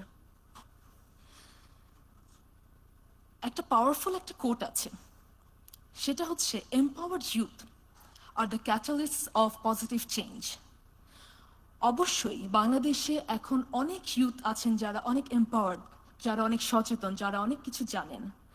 তো ইউথ এজেন্সি নিয়ে যখন আসলে কথা হচ্ছে, তখন আমাদেরকে একটা জিনিস খুব গুরুত্ব দিয়ে মাথায় রাখতে হবে যে যারা অলরেডি ইনফর্মড তাদেরকে কি করে সিস্টেমেটিক ওয়েতে আরও সামনে এগিয়ে নেওয়া যায়, সেই জায়গাটা। আরেকটা খুব গুরুত্বপূর্ণ জায়গা, যারা অলরেডি এম্পাওয়ার্ড বা যারা অলরেডি সচেতন, এটার বাইরেও আরো অনেক বড় একটা সংখ্যা আছেন যারা কিনা প্রচন্ডভাবে হতাশায় ভুগছেন। হতাশাগুলোর একটা মূল কারণ হচ্ছে গ্র্যাজুয়েশনের পরে অসংখ্য আনএমপ্লয়েড ইউথ আছে, এটা একটা কারণ। আরেকটা খুব গুরুত্বপূর্ণ কারণ হচ্ছে the wide spread use and over use of social media. Social মিডিয়ার আওতার বাইরে কিন্তু সবাই কিন্তু সোশ্যাল মিডিয়ার আওতাভুক্ত, এর বাইরে কিন্তু কেউ নেই। এখানে দুটো বিষয় হয়, দুটো বিষয়। একটা হচ্ছে সোশ্যাল মিডিয়ায় কিন্তু এখন ভায়োলেন্স অনেক বেশি ভিজিবল। সো তখন যেটা হয় যে ইউথরা যারা কিনা উদ্যমী, যারা কিনা সামনে এগিয়ে যেতে চাচ্ছেন, তখন তাদের কাছে মনে হয় যে এত ভায়োলেন্স চারিদিকে, তাহলে মানুষের উপরে বিশ্বাস রাখতে পারে না তারা। তখন মনে হচ্ছে তাহলে আমি এই কাজটা করি কি করব, আমি একটা ভালো উদ্যোগ নিলে আমাকে তো ঠিক এভাবেই দমিয়ে দেওয়া হবে, আমার পরিণতি তো এই হবে। এটা একটা ব্যাপার হয়। আরেকটা বিষয় যেটা হয়, আমি যেহেতু ইউথদের নিয়ে কাজ করার আমার কিছুটা সুযোগ হয়েছে, সো সোশ্যাল মিডিয়া প্ল্যাটফর্মে আমরা সবসময় একটা ঝলমলে সুন্দর একটা ইমেজ দেওয়ার চেষ্টা করি। তো সেই জায়গাটা দেখে অনেকের মধ্যে হতাশা জন্ম নেয় যে ও পারলো, ও এগিয়ে গেল, কিন্তু আমি পারলাম না। কিন্তু আসলে যারা আমরা সবাই হচ্ছে যেভাবে নিজেদেরকে প্রেজেন্ট করছি, আসল সত্যটা কিন্তু তা নয়। কারণ প্রত্যেকের জীবনে অনেক ব্যর্থতা আছে, অনেক রকমের বাধা আছে। তো এই যে যখন তরুণরা যখন সোশ্যাল মিডিয়া ইউজের কারণে তাদের আত্মবিশ্বাসের জায়গাটা অনেক কমে যাচ্ছে, তো এই যে যখনই আমরা এজেন্সি ডেভেলপ করতে যাব, লিডারশিপ ডেভেলপ করতে যাব, প্রথম গুরুত্বের বিষয়টা হলো ইউথদের মধ্যে যারা হতাশাগ্রস্ত আছেন, কি করে তাদের মধ্যে আত্মবিশ্বাসটাকে ফিরিয়ে আনা যায়। তো ফিরিয়ে আনার দায়িত্ব আসলে কাদের? আমাদের সবার, পরিবারের, শিক্ষা প্রতিষ্ঠানের, যারা হতাশে আছেন তাদের বন্ধুদের, এবং অবশ্যই রাষ্ট্রের। সো ইউথ ফর ইউথ অথবা উই ফর অল, এরকম কোনো একটা নেটওয়ার্ক হতে পারে যেখান থেকে কিনা আসলে যারা হতাশে আছেন তাদেরকে নানান রকমের মানসিক স্বাস্থ্যের সাপোর্ট এবং বিভিন্নভাবে তাদেরকে উজ্জীবিত করা যেতে পারে। আর আরেকটা বিষয় হচ্ছে যে যারা সাকসেসফুল ইউথ, তারা যদি বেশি করে তাদের স্ট্রাগলের গল্পটা এবং সেই তারা কিভাবে সেই বাধা পেরিয়ে এই পর্যন্ত এসেছেন সেটা যদি সোশ্যাল মিডিয়াতে প্রমোট করেন এবং আরো বেশি করে হতাশাগ্রস্ত তরুণদেরকে বলেন, সেই জায়গা থেকে কিন্তু আমরা পজিটিভ সোশ্যাল মিডিয়ার ইউজ থেকে আমরা একটা ভালো পরিণতির দিকে যেতে পারি। সো এই যে এখন যে সেগমেন্টটা হবে এজেন্সি, সো এজেন্সির মধ্যে আসলে সবচেয়ে গুরুত্বপূর্ণ তখনই হচ্ছে যখন ইউথ ভয়েস বা ইউথের ফ্রিডম বা তাদের চয়েসটা তখনই সামনে আসবে যখন তারা নিজেদের মধ্যে সেই বিশ্বাসের জায়গাটা খুঁজে পাবেন এবং ফিরে পাবেন। সো এখানে আমরা কয়েকটা পয়েন্টে ফোকাস করতে পারি। একটা হচ্ছে কি করে সোশ্যাল মিডিয়ার এই নয়েজটাকে ফিল্টার করে আমরা এগিয়ে যেতে পারি, এবং আরেকটা বিষয় হচ্ছে কি করে সেফ সাইবার প্ল্যাটফর্ম তৈরি করা যায় এবং proper use and safe use of social media তরুণদের মধ্যে প্রমোট করা যায়। কারণ আমরা শহরের কথা বলি কিংবা আমরা প্রান্তিক জায়গার কথা বলি, কেউই কিন্তু সোশ্যাল মিডিয়ার এই ভাস্ট টেন্টিকলের ভেতর থেকে কেউই কিন্তু মুক্ত নন। কাজেই এটা একটা সব তরুণদের জন্য একটা কমন একটা চ্যালেঞ্জ। আমি মনে করি যে এটা একটা অনেক বড় চ্যালেঞ্জ এজেন্সি বিল্ড করার ক্ষেত্রে, কারণ এটা দিনে দিনে তরুণদেরকে আসলে খুবই হতাশাগ্রস্ত করে দিচ্ছে। আচ্ছা, তো আরেকটা হচ্ছে যে মেন্টাল হেলথের যে সাপোর্টের বিষয়টা, কি করে অন্ধকার থেকে তাদেরকে তুলে আনা যায়, কি করে তাদের আত্মবিশ্বাসটাকে আবার বিল্ড করা যায়, এবং responsible choice and responsible uses of social media. তো এই বিষয়গুলো আমরা যখন খেয়াল রাখবো, আমরা যখন এটাকে আরেকটা সিস্টেমেটিক জায়গার মধ্যে নিয়ে আসবো, সেই সময় আমার কাছে মনে হয় যে আসলে যথাযথ যে এজেন্সিটা ইউথদের মধ্যে লিডারশিপটা সেটা আরো বেশি করে বেড়ে ওঠার অনেক বড় একটা সুযোগ পাওয়া যাবে। তখন তারা নিজেরাও স্বপ্ন দেখবেন, আরো বেশি করে স্বপ্ন দেখবেন, এবং ভুলবশত অন্য কারো স্বপ্ন ভঙ্গের কারণ হবেন না, নিজেরাও ভালো থাকবেন, অন্যকেও ভালো রাখবেন। আপনাদের সবাইকে অসংখ্য ধন্যবাদ। ধন্যবাদ অদ্রিকাকে। আমরা আমাদের আলোচনার শেষ পর্বে চলে এসেছি। আমরা পাথওয়েজ নিয়ে শুনলাম, ব্যারিয়ার্স জানলাম, ইনক্লুশন নিয়ে শুনলাম। এখন আমরা শুনবো যে ইউথরা কি করতে পারে, ইউথদের এন্ড থেকে কিভাবে তারা ভূমিকা রাখতে পারে। যেহেতু আমরা শেষ পর্বে এবং বেশি সময় নেই, আমরা সর্বোচ্চ 3 জন থেকে শুনবো, এবং যারা আগের 3টা সেশনে বলেননি তাদেরকে অনুরোধ করব বলতে। প্রথমে ওখানে ভাইয়া হাত তুলেছেন, ওনাকে প্লিজ মাইকটা দেবেন। Thank you so much. আমি মোহাম্মদ মেহেদি হাসান ইমন। আমি এসেছি ঝিনাইদহ জেলা থেকে, প্রতিনিধিত্ব করছি। সাথে আমার আরেকটা পরিচয়, আমি ভলেন্টিয়ার ফর বাংলাদেশ, এটা একটা ইউথ লিড অর্গানাইজেশন। আমি সেটার ন্যাশনাল বোর্ডের প্রেসিডেন্ট হিসাবে আছি। সো আমাদের সারা বাংলাদেশে 64 জেলাতে আমাদের কমিটি এবং বোর্ড আছে, তারা কাজ করছে মেইনলি ভলেন্টিয়ারিজম নিয়ে। এবং আমরা এবছর মোস্ট প্রবাবলি আমরা আসলে প্রত্যেকটা উপজেলাতে চলে যাব। সো ওই জায়গাটা থেকে আসলে আমি যেটা বলতে চাই সেটা হচ্ছে আমাদের ভলেন্টিয়াররা যারা আসলে একদম প্রান্তিক পর্যায়ে কাজ করে, তারা আলটিমেটলি তারা দেয়ার মানে সো মাচ এনার্জেটিক, তারা নিজে থেকে অনেক কিছু করে এবং তারা নিজেরাই প্রবলেমগুলো সলভ করে। এবং আমাদের অনেক অর্গানাইজেশন আছে যারা হয়তো ফান্ড পায় ওইটা দিয়ে কাজ করে, বাট আমাদের মডেলটা একটু ডিফারেন্ট। সেটা হচ্ছে ওরা নিজেরাই প্ল্যান করে, নিজেরাই প্রজেক্ট প্রপোজাল করে, নিজেরাই ফান্ড রেইজ করে এবং নিজেরাই আলটিমেটলি ওটা এক্সিকিউশন করে। আমরা জাস্ট আর কি সাপোর্ট দিই ওদের ক্যাপাসিটি বিল্ডিং এ। সো সেম মডেলটা আলটিমেটলি সারা বাংলাদেশে হয়তো অন্যরাও কাজ করতে পারে সেম মডেলে।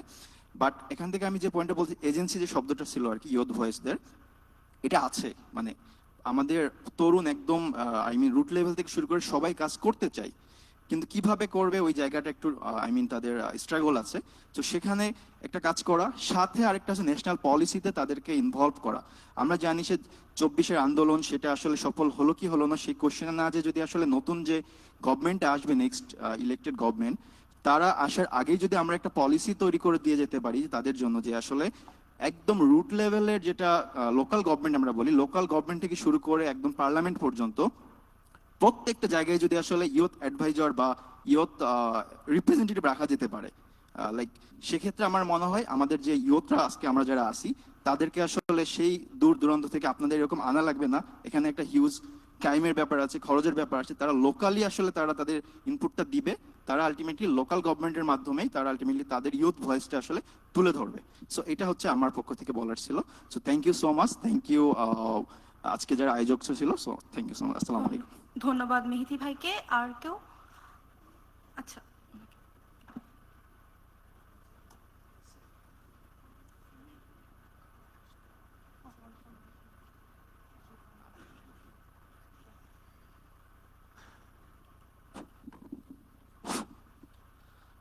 হ্যালো, আমি তাজুল ইসলাম, বরিশাল আদর্শ নিবাস বৃদ্ধাশ্রম থেকে, বরিশাল জেলা।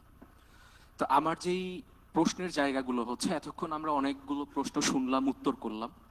তো সেই জায়গা থেকে আমরা যে এজেন্সিগুলো আছে বা যে অর্গানাইজেশনগুলো আছে, আমরা কাজ করতেছি নির্লসভাবে, কোনো রকম বেনিফিট ছাড়া। সেই ক্ষেত্রে আমরা যে লিডারশিপ বিল্ডিং এর যে একটা ব্যাপার স্যাপার ছিল এখানে, যে আমরা আসলে ইউথদেরকে লিডারশিপের জায়গাটা থেকে কতটা গ্রো আপ করতে পারি, সেটা আসলে আমাদের শিক্ষাক্রমের অন্তর্ভুক্ত কিনা। কারণ আমরা সবাই যারা জ্ঞানীরা আছে তারা একটা কথা বলে, আদর্শ ব্যক্তি তখন হয় সে যখন সুশিক্ষায় শিক্ষিত হয়। তাহলে একটা সুশিক্ষিত লিডার তৈরি করতে আসলে এটা আমাদের শিক্ষার অন্তর্ভুক্ত কিনা, সেটা আমার একটা প্রশ্ন। নাম্বার 2 হচ্ছে, আমরা যারা কাজ করতেছি তারা হচ্ছে নিজেদের মধ্যে হচ্ছে প্রজেক্ট ক্রিয়েট করতেছি, নিজেরাই হচ্ছে ওই প্রজেক্টটাকে হচ্ছে পরিপূর্ণভাবে সাকসেসফুলি কমপ্লিট করতেছি। এই ক্ষেত্রে আসলে আমরা গভর্নমেন্ট কর্তৃক কোনো রকম সুযোগ সুবিধা পাচ্ছি না। যদি আমরা গভর্নমেন্ট পর্যন্ত আমাদেরকে যেতে হয়, তাহলে এলাকা ভিত্তিক যে প্রশাসন রয়েছে সেখানে আমাদের বিভিন্ন প্রশ্নের সম্মুখীন হতে হয়।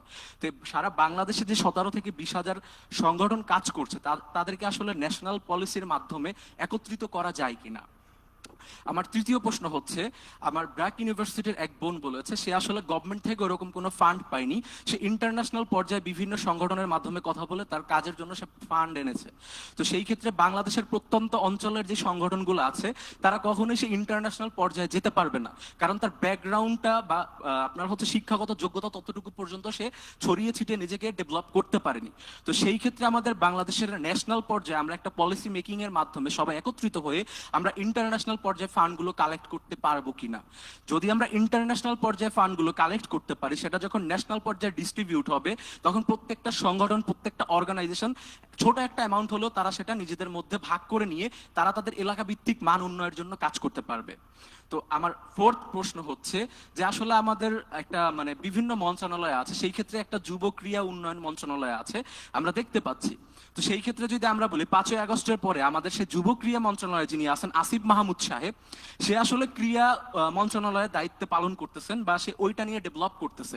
আসলে বাংলাদেশের জাতীয় দল ক্রিকেট এটা ছাড়া আসলে সে কি ডেভেলপ করেছে, বা আমাদের অতীতের সরকার কি ডেভেলপ করেছে, বর্তমান সরকার কি ডেভেলপ করতেছে যুবকদের উন্নয়ন নিয়ে, সেটা আসলে আমাদের কাছে ধোঁয়াশাই রয়ে গেল।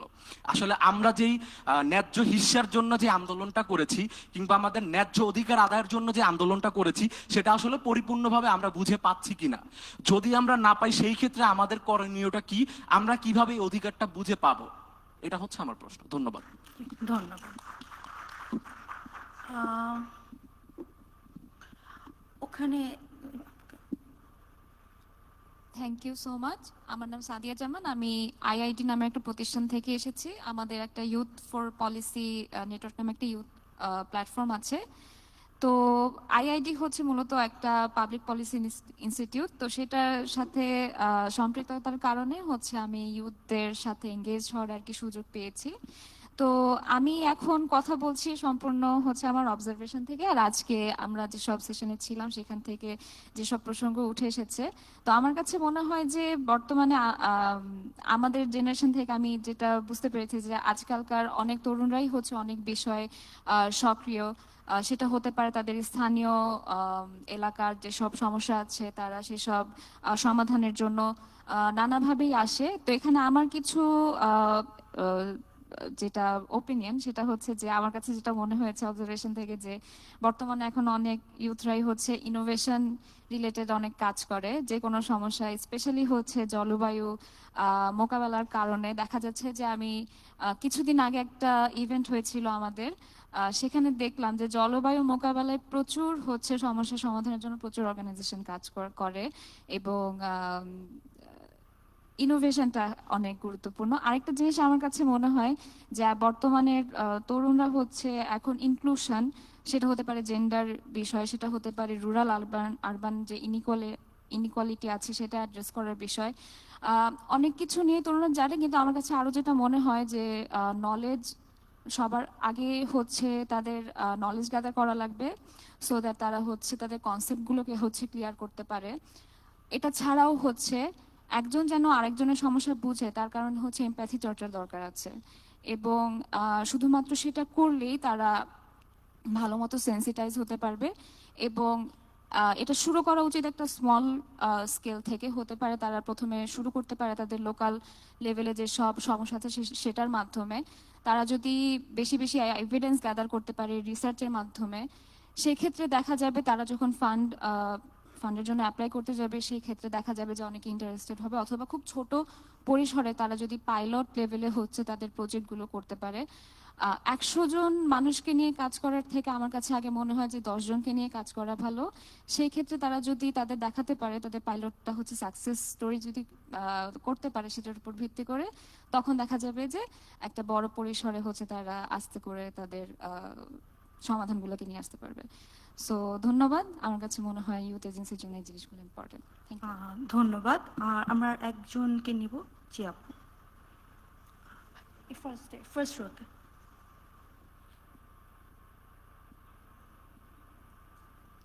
Hello, everyone. My name is Mayabe Aranyo. I'm a lead of Kotha. At Kotha, we work with the youth, with a lot of young people from schools to universities. And what we've seen is they have really good ideas, they have passion, but what they lack is a lot of the times guidance. So what we see, what I've participated in a lot of international exchanges, and I've seen that in other countries, what they really value is mentorship. So I would say even in our country, there are so many respected seniors here who are so experienced in their fields. If they could all just take some time each year to at least have a few young people under their wing as mentees who they can guide into these spaces, actually help them put their foot into these spaces, then they can take that and use their drive that they have to actually create some change. They just need to know these opportunities that are available. And I think what would help is this collaboration between these generations and this intergenerational collaboration. Thank you. Thank you সবাইকে যারা participant করেছে। এখানে যদি আমরা summarise করি যে ব্যাপারগুলো উঠে এসেছি ওদের থেকে, প্রথমত হচ্ছে ক্যাপাসিটি বিল্ডিং এবং ক্যাপাসিটি বিল্ডিংয়ের প্রয়োজন। মেন্টরশিপের কথা আমরা শুনলাম যে জাগো বা এরকম বড় অর্গানাইজেশন যারা আছেন তারা লোকাল লেভেলে অনেক ইউথ অর্গানাইজেশন আছেন, তাদেরকে মেন্টরশিপ দিতে পারে, ক্যাপাসিটি বিল্ডিংয়ে হেল্প করতে পারে। দেন আরেকটা ব্যাপার বারবার উঠে এসছে যে ন্যাশনাল পলিসিতে ইউথের ইনক্লুশন, এবং আরেকটা যেটা হচ্ছে যে একটা ইন্টারজেনারেশন একটা কানেকশন তৈরি করা, নেটওয়ার্ক তৈরি করা সব ইউথ অর্গানাইজেশনদের মাধ্যমে। এর মাধ্যমে I think youth will get the agency to work together for the greater good. Thank you সবাইকে।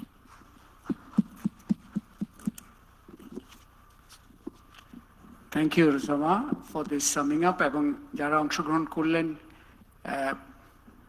আমরা লাঞ্চের আগে খুব অসন্তুষ্ট মানুষদের নিয়ে লাঞ্চে দিতে যাচ্ছি না, তো আমি শেষ দুজনের একটু সুযোগ দিতে চাচ্ছি। কেউ যদি ফিল করে একটা হাত, যে দ্রুততম হাত তুলতে পারবে, এই দুজন দুই পাশ থেকে, এই যে ওখানে একটু ওই যে হাত তুলেছে, আরেকজন মাইক এখানে দিয়ে রাখেন। অ্যাকচুয়ালি সংক্ষিপ্তভাবে সুযোগের সদ্ব্যবহার করা দরকার।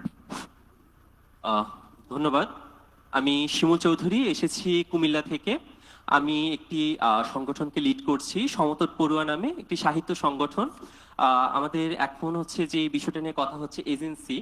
আমরা মূলত হচ্ছে বই নিয়ে কাজ করি। আমাদের বর্তমান যে প্রজন্ম আছে আমরা হচ্ছে এই বইকে তাদের কাছে ছড়িয়ে দিতে চাচ্ছি এবং তার উদ্দেশ্য হচ্ছে আমরা তাদেরকে বই ধার দিই, তারপর হচ্ছে আমরা বই বিনিময় প্রহরের আয়োজন করি। এর পাশাপাশি আমরা হচ্ছে প্রতি মাসে 15 দিন পর পর একটা পাক্ষিক আসরে বসি, সেখানে হচ্ছে আমরা বই নিয়ে আলোচনা করি। তার পাশাপাশি হচ্ছে আমাদের যে মানসিক স্বাস্থ্য নিয়ে কথা হচ্ছিল, আমরা হচ্ছে মুক্ত আলোচনার একটা জায়গা রাখি, সেখানে আমরা বই নিয়ে কথা বলার পাশাপাশি তাদের মানসিক স্বাস্থ্য নিয়ে, তাদের বিভিন্ন অসুবিধা নিয়ে, আমাদের শিক্ষা খাত নিয়ে, এই বিষয়গুলো নিয়ে আমরা কথা বলি এবং আমাদের আলোচনা করি যে সেগুলো কিভাবে আমরা সমাধানের চেষ্টা করতে পারি। মূলত আজকে এই যে আয়োজনটা করা হয়েছে যুবকদেরকে নিয়ে বা তরুণদেরকে নিয়ে, তারা আমরা এখানে যেভাবে কথা বলছি আমরা সেটা চেষ্টা করি এবং এভাবে হচ্ছে আমরা তরুণদেরকে সংগঠিত করতে চাচ্ছি এবং এই বই পড়ার মাধ্যমে হচ্ছে আমরা সমকালে থেকে চিরকালকে স্পর্শ করার চেষ্টা করে যাচ্ছি। ধন্যবাদ। ধন্যবাদ। বলেন। আসসালামু আলাইকুম, আমি আমজাদ, ইউথ অ্যাসেম্বলি থেকে। ইউথ অ্যাসেম্বলি হচ্ছে ফাউন্ডেশনের একটা ইউথ অর্গানাইজেশন। তো আমি মূলত দুইটা বিষয় নিয়ে কথা বলতে চাচ্ছি। একটা হচ্ছে সোশ্যাল মিডিয়া লিটারেসি, আর একটা হচ্ছে কি ইন্টারজেনারেশনাল সলিডারিটি। তো সোশ্যাল মিডিয়ার ব্যাপারে যেটা বলতে চাচ্ছি সেটা হচ্ছে কি, আমরা বর্তমানে ইউথরা যদি চিন্তা করি 3 থেকে 4 ঘন্টা এভারেজে বিভিন্ন সোশ্যাল মিডিয়া স্পেন্ড করি। তো আমার যখন কোনো একটা আইডিয়া আসে বা যে কোনো একটা চেঞ্জের ব্যাপারে কথা বলতে চাই, দেখা যাচ্ছে যে প্রথমে আমি সোশ্যাল মিডিয়াতে গিয়ে কথা বলি। বাট সোশ্যাল মিডিয়ার সমস্যা এমন জায়গায় চলে গেছে, আপনি একটা ভালো বলেন বা খারাপ বলেন, আপনাকে ক্রিটিক করবে এবং ডেথ থ্রেট থেকে শুরু করে রেপ থ্রেট, এমন কিছু বাদ নাই যে হয় না। আপনি যদি এরকম ফেসবুক স্ক্রল করেন বা নিয়মিত হয়ে থাকেন, প্রতিদিন এরকম 10-12টা হচ্ছে এক্সপোজ পোস্ট দেখবেন যেরকম হচ্ছে নানা ধরনের থ্রেট দিচ্ছে। তো আমি মনে করি সোশ্যাল মিডিয়াকে একটা সেফ স্পেস করা উচিত। তারা যারা আসলে সাইবার বুলিং এর সাথে জড়িত, তারা দেখা যাচ্ছে কোনো একটা ইনস্টিটিউশনে আছে বা কোনো একটা অর্গানাইজেশন চাকরি করছে। তো রিসেন্ট টাইমে এই জিনিসটা আমি অ্যাপ্রিসিয়েট করি যে সোশ্যাল মিডিয়া বুলিং এর ক্ষেত্রে যারা আর কি জড়িত, তাদের বিরুদ্ধে নানা ধরনের হচ্ছে শাস্তিমূলক ব্যবস্থা নেওয়া হচ্ছে। তো আমি ঢাকা বিশ্ববিদ্যালয়ে পড়াশোনা করছি, একটা ছেলেকে কিছুদিন আগে 6 মাসের জন্য বহিষ্কার করেছে। আবার রিসেন্টলি আরেকটা নিউজে দেখলাম যে একজনকে তিনি একটা অর্গানাইজেশনে চাকরি করতেন, সেখান থেকে তাকে বহিষ্কার করা হচ্ছে। তো আমি মনে করি এই ধরনের এক্সাম্পলগুলো যদি আরো বেশি বেশি সেট করা যায়, তখন যে সাইবার বুলিং গুলো এগুলো কমে আসবে এবং যারা উদ্যমী তরুণ আছে বা যারা একটু ভিন্ন কিছু নিয়ে কথা বলতে চায়, যেমন হচ্ছে ইনক্লুশনের ব্যাপারে যখন কথা হচ্ছিল, আমাদের নিবাই খুমি ভাই বলতেছিল যে আমাদের ইনক্লুশনের ব্যাপারটা তারা আলাদা রাখছে। তো আমি যদি কথা বলতে যাই, দেখা যাবে যে যারা আসলে এই ব্যাপারটা এগ্রি করে না, তারা নানাভাবে আমাকে বুলি করার চেষ্টা করবে, হ্যাঁ ভারতের চোর এই সেই আরো নানাভাবে। তো তখন দেখা যাচ্ছে মোরালি আমি ডাউন হয়ে যাচ্ছি। সো একটা সেফ সাইবার স্পেস ক্রিয়েট করা। আরেকটা যেটা বলছিলাম সেটা হচ্ছে জেনারেশনাল সলিডারিটি। তো 24-এর এই আন্দোলনকে সবাই বলতেছে যে ইউথ লেড একটা আপনি বিপ্লব বলেন বা যাই বলেন না কেন। তো আমি মনে করি এই যে 24-এর যে ব্যাপারটা, এটা অনেকটা ইউথরা চাচ্ছে নিজেরা হাইজ্যাক করে ফেলার মতো একটা ব্যাপার। আপনি যদি দেখেন একদম 4 বছর থেকে শুরু করে 60-70 বছরেরও আপনি হচ্ছে কি শহীদ পাবেন, কিন্তু শুধু ইউথদের ব্যাপারে বারবার কথা বলা হচ্ছে, ইউথদের ব্যাপারে ফোকাস করা হচ্ছে। তো আমি মনে করি শুধু এইখানে ইউথ বা দের নিয়ে করা উচিত না, একদম সবার অংশগ্রহণ নিশ্চিত করা উচিত। কারণ দেখেন, আপনি যখন একটা সোসাইটির কথা বলেন, সমাজ মানে কি, আমরা ছোটবেলা থেকে পড়ে আসছি যে আমরা যা কিছু আমাদের সব আশেপাশে সবকিছু নিয়ে সমাজ। তো আমি যখন একটা চেঞ্জ আনতে যাই, আমি যদি মনে করি হ্যাঁ আমি ইউথ, আমি এই পরিবর্তনটা চাই, তখন আমার উচিত যে আমার সিনিয়র সিটিজেন একজন আছেন তার সাথে বসা, তার সাথে কথা বলা, আমার পার্সপেক্টিভটা তাকে বোঝানোর চেষ্টা করা। গায়ের জোরে কোনোদিন হচ্ছে কোনো জায়গায় পরিবর্তন আসে নাই, আপনার হচ্ছে গিয়ে আন্ডারস্ট্যান্ডিং এ চেঞ্জ আনা লাগবে। সো আমি মনে করি এই সলিডারিটি ক্রিয়েট করা একটা বড় সুযোগ হবে আমাদের জন্য। ধন্যবাদ সবাইকে। চমৎকার একটা সমাপনী অবজারভেশন শুনলাম, এই যে বিগার সলিডারিটি কিভাবে তৈরি করা যায়। ইউথদের নিয়ে কথা, ইউথদের সাথে কথা বলছি, ইউথদের নিয়ে কথা বলছি না, ইউথদের সাথে কথা বলছি। এবং ইউথদের থেকেই একদিক থেকে mentorship by the earlier generations, আরেক দিক থেকে এই যে বিল্ডিং দিস লার্জার সলিডারিটিস, এই বক্তব্য কিন্তু ইউথদের থেকেই আমরা শুনতে পেলাম।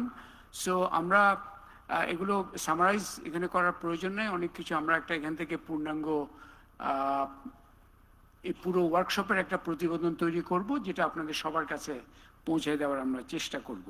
তো কয়েকটা বিষয় কিন্তু খুব আমি জাস্ট হাইলাইট, এবং আমি নিজে ভুলে যাওয়ার আগে এগুলোকে আরও নিজের মাথার মধ্যে এবং হৃদয়ের মধ্যে খুব গেঁথে নিতে চাচ্ছি। একটি বিষয় আসছে খুব জোরালোভাবে যে রেডিনেস, ইউথের সক্ষমতা, ইট ইজ সো ইম্পর্টেন্ট। সবাই বলেছেন জ্ঞানের সাথে সম্পৃক্ত হওয়া দরকার, আমাদের প্রিপেয়ার্ড হওয়া দরকার। এলডিসি গ্র্যাজুয়েশন হচ্ছে আমি জানছি কিনা, কিভাবে জানবো, কোন পাথওয়ে আছে, নলেজ পাথওয়ে আছে। অদ্রিকা খুব ভালো একটা পয়েন্ট বললেন যে অপরচুনিটি, আমরা একটা শব্দ ইউজ করি, technology is an opportunity but it's also a problem. আপনি যেটা বললেন যে filtering the noise in the social media, এটা না হলে কিন্তু ওই অপরচুনিটিটা আমার জন্য একটা থ্রেট হয়ে আছে। সো আমাদের ইউথদেরকে ওটা বোঝার একটা বিষয় আছে, we have to understand how to use opportunities. এটা খুব, এবং আমাদের চট্টগ্রাম থেকে স্বপ্নবিলাসের যিনি বললেন খুব গুরুত্বপূর্ণ একটা ফ্রাস্ট্রেশনের কথা বললেন, যে জব মার্কেটে গেলে বলছে অভিজ্ঞতা কই, তারপর অভিজ্ঞতার ক্ষেত্রে গেলে বলে শিক্ষা তো ঠিক নাই। সো ইটস এ ভিশাস সাইকেল, শিক্ষা ঠিক নাই, অভিজ্ঞতা নাই, বেকার। এটাতে এবং ওটার সূত্র ধরে I think he rightly pointed out যে যেহেতু সঠিক পথে পাচ্ছি না সুযোগ, তাহলে বেঠিক পথের সুযোগগুলোই হয়তো নিতে হবে। এবং এখানে একটা সতর্কবাণী আমরা অলসো উচ্চারণ করা দরকার যে ইউথরা কিন্তু ব্যবহারও হয়, পলিটিক্যাল ইনস্ট্রুমেন্টালাইজেশন অফ ইউথ, এগুলি তো আমরা দেখেছি, জোর করে মিছিলে নিয়ে যেতে হবে, অথবা আপনার ভয়েস নাই কিন্তু নাম্বারস, ফুড সোলজার্স হিসাবে কাজ করতে হবে। সো এই ইউথদের যে এই এক ধরনের এই ভিশাস সাইকেল থেকে মুক্ত করাটা, এটা অত্যন্ত জরুরি। এবং এখানে হচ্ছে যে also new forms of organising, এটা যে কালেক্টিভ রিজনাল ইউথ কাউন্সিলসের কথা কেউ বলেছেন, অথবা ইউথ অ্যাসেম্বলিজ, এগুলো ন্যাশনাল হতে পারে, রিজনাল হতে পারে, সেক্টরাল হতে পারে। নিউ ফর্মস অফ, এই যে আমরা গ্রাসরুট নানা ধরনের, এবং একটা কোনো model I think is not the answer, we have multiple types of activities. Culture নিয়ে যে কথাবার্তা বলা হলো, আমাদের একটা গ্রেট ইন্টারেস্ট আছে যে ক্যান উই রিভাইভ, একটা বাংলাদেশের ঐতিহ্য ছিল কমিউনিটি পাঠাগার, এটাকে can you revive it with a new twist, এটাকে একটা important platform to drive this knowledge gaps, readiness, এবং এটার মাধ্যমে অন্যান্য ইউথদের শোনার জায়গাগুলো তৈরি করা। এবং শেষ করব এটা বলে, আই থিঙ্ক একটা আজকে আকুতি শোনা গেল যে দে নিড, এই যে মেন্টাল হেলথ প্রবলেম, এই যে কোভিডের সময় পার্টিকুলারলি হয়েছিল, বাট অলসো পলিটিক্যাল ট্রান্সফরমেশনে হয় অ্যাকচুয়ালি। অনেকে বললেন যে আশা নিয়ে এসছিল, এখন back to the Pavilion. Back to the Pavilion is not a neutral return journey, এটা কিন্তু মানসিকভাবে আহত হয়ে ফিরে যাওয়া। সো এই যে কাউন্সেলিংয়ের জায়গাগুলোকে আমাদের কিন্তু গুরুত্বপূর্ণ বিষয় হিসেবে দেখতে হবে, how we do it in a effective manner. So আমরা অসংখ্য ধন্যবাদ, শেষ হয় নাই, এখন লাঞ্চ আছে। আমি অনুরোধ করব, let's treat it as a working lunch, মানে হচ্ছে দ্রুততার সাথে লাঞ্চটা শেষ করার চেষ্টা করব। 3:15 থেকে 3টার সময় ছিল, 3:15 থেকে একটা ইউথ প্যানেল হবে, link to A global audience, the international panel on social progress. সেটা ইংরেজিতেই হবে, কিন্তু আমরা চেষ্টা করব ওখানেও একটু ফ্লোরের ডিসকাশনের সুযোগ তৈরি করা যায় কিনা, but would invite everyone to join that also, এবং আশা করি আপনারা ওটাতে আনন্দ পাবেন। Lunch is ready.